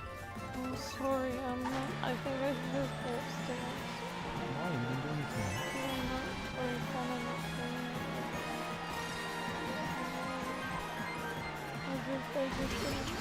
I couldn't leave the kitchen because I couldn't let go of my finger and I couldn't leave the tuna there because the cat was on. And I needed something. This scene is all over. I rinsed out. I couldn't stop Zelda from eating I tried to eat something that was in the pool. Right, but I mean there was water, so chances are it's okay, but I went there and I rinsed off everything completely that had tuna, because you said there is onions in the food. Yeah, it's part of it in the same bowl as the tuna. Oh, she's an idiot. She is an idiot. Does she have any medicine left? Yes. Before you go to sleep, can you give me any medicine? I'm going to be on the screen tonight. Okay. Let's see see how you're holding in that hand. The Cuphead is a very talented game. It takes an hour.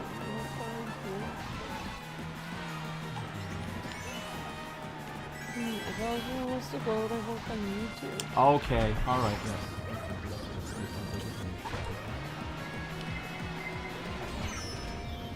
There's water all over my shirt from washing all the vegetables. It's all wet and cold. I made I was trying to make noodle salad, guys. I'm sorry. I didn't mean to ruin it. I'm sorry. You didn't ruin the day. You had an accident. That's not ruining the day.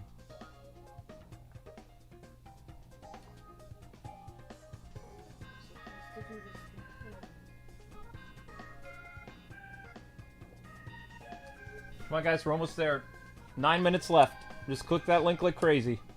Have that run in the background. We can do it. Previous hours at 997 from 900. It's working. We got 9 minutes. We can do this.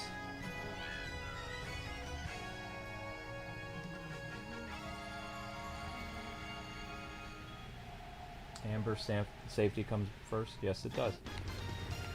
Sammy, is there another game you would like in the meantime that I have that I can sponsor for you tonight and we can do Cuphead next month?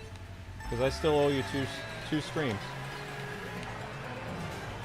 I can do like something solo to you, I can do something solo for you tonight and get that up.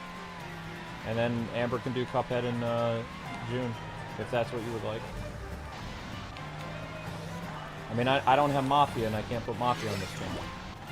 But if there's another game that you'd like to see or something continue or something like that, I can do that.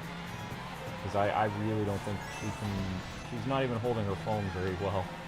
So I don't see how she can hold a controller when the whole thing is like frantically pressing buttons.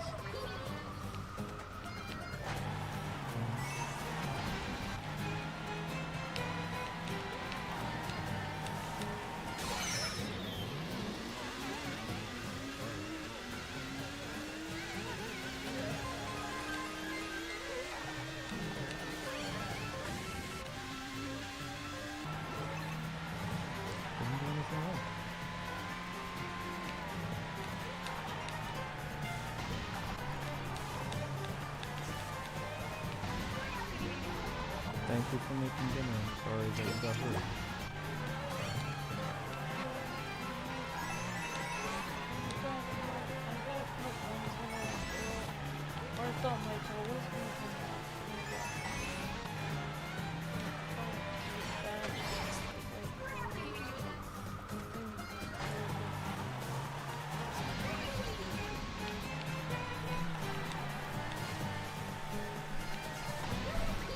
Anything wrong. Like, I don't know why you're apologizing. You didn't mess up, Amber. Like, how can... What would... It... You didn't mess up safetyness. It was an accident. Whenever you're dealing with kitchen stuff, there's always the possibility that you can get hurt. Especially when you're dealing with sharp objects. Oh, no. I think that... Okay, well, at least you admit it. I thought you were being super stubborn.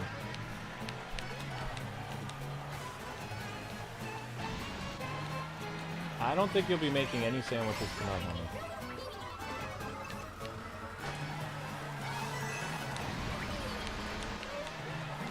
Oh, no. No! No! I'm right there! You're evil! No! No! Gosh!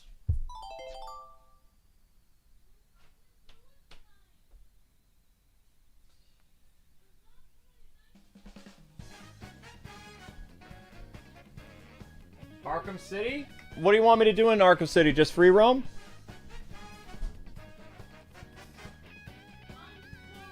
Bingo!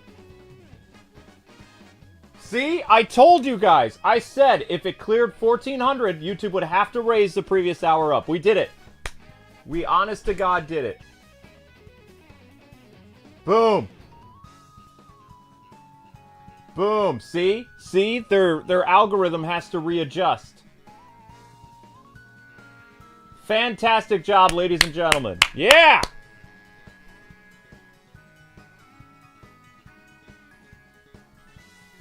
My gosh, that was a nail biter. You guys just saved the previous hour. Good job. Amazing job. Holy cow, that was terrifying. So now what's going to happen is the previous hour ended at 15, and YouTube's going to be like, why did the previous hour only finish at 1,000? They're going to bump that up to at least 1,200. And this hour that ended at 1,400, they'll probably bump it up to 15. As long as it continues to raise, they don't lower it. They only lower stuff if like the previous hour lowered. Oh my gosh, I felt like I was gonna have a heart attack.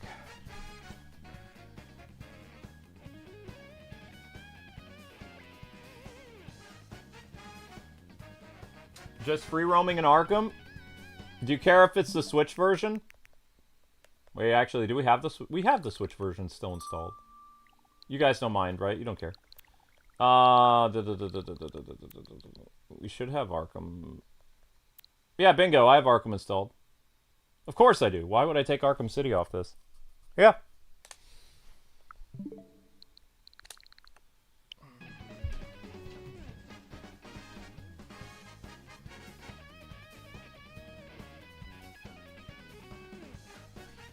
So we're gonna retry Special Cup tomorrow. Sorry the stream got a little weird, guys and gals. Like, Amber's okay, though. I'm really proud of you guys. You did an amazing job. I'm stunned. Because the next hour, at 11 o'clock, I'm going to post my YouTube short, right? And the YouTube short is going to push the next hourly views up significantly, because that's what a YouTube short does. It's a cat short, spoilers. And then I'll make a really cool thumbnail for Sammy, for Arkham.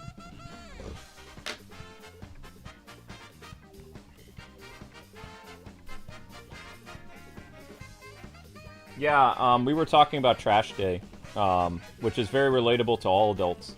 Trash Day sucks, especially if you ask people to do something for you and they don't put the trash out right, or they leave trash in the trash can, knowing full well that, you know, it's supposed to go out. I hated that. Oh my gosh. You want me to play as the animated series skin? You got it, Sammy. Yeah. Arkham City on Switch is fine. There's no problems with Arkham City on Switch. What are you talking about, OH? The only bad game in the collection is Arkham Knight. Arkham Asylum and City are fine. They're peak. They're PS3 versions. They work great. There's no problem with it.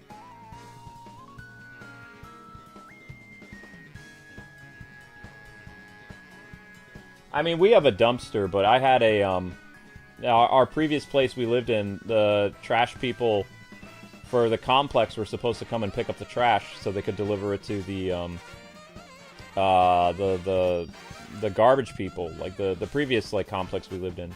So we'd put our trash out back, and then the dude who came to pick up the trash for the company, like the apartment complex, he would always leave, like, one full trash bag, and there'd be bees everywhere and wasps and stuff flying out there. And I'd be calling up the sanitation people and be like, hey, you guys missed a trash thing. You could even see there was a trash bag there. I had the recyclables and I had the trash sitting out, and you guys missed it. What I like about this complex is, like, we have a dumpster at the end of the street, and everybody takes their stuff to the dumpster. We don't know what actually the day that people come and pick it up. They probably come once a week. But we can take the trash out of our house and not have it sit outside. You know, it goes to the dumpster. So that's nice.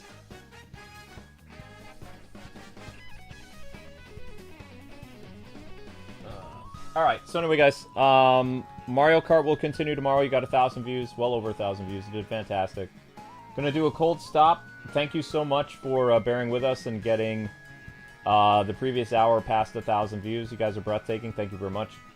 And I'm going to get your cat short uploaded. I'm going to get the Batman thumbnail made. If you want to tell people it's Batman, it's fine. It doesn't matter. And we're going to tackle the 150cc's Nightmare tomorrow. Okay?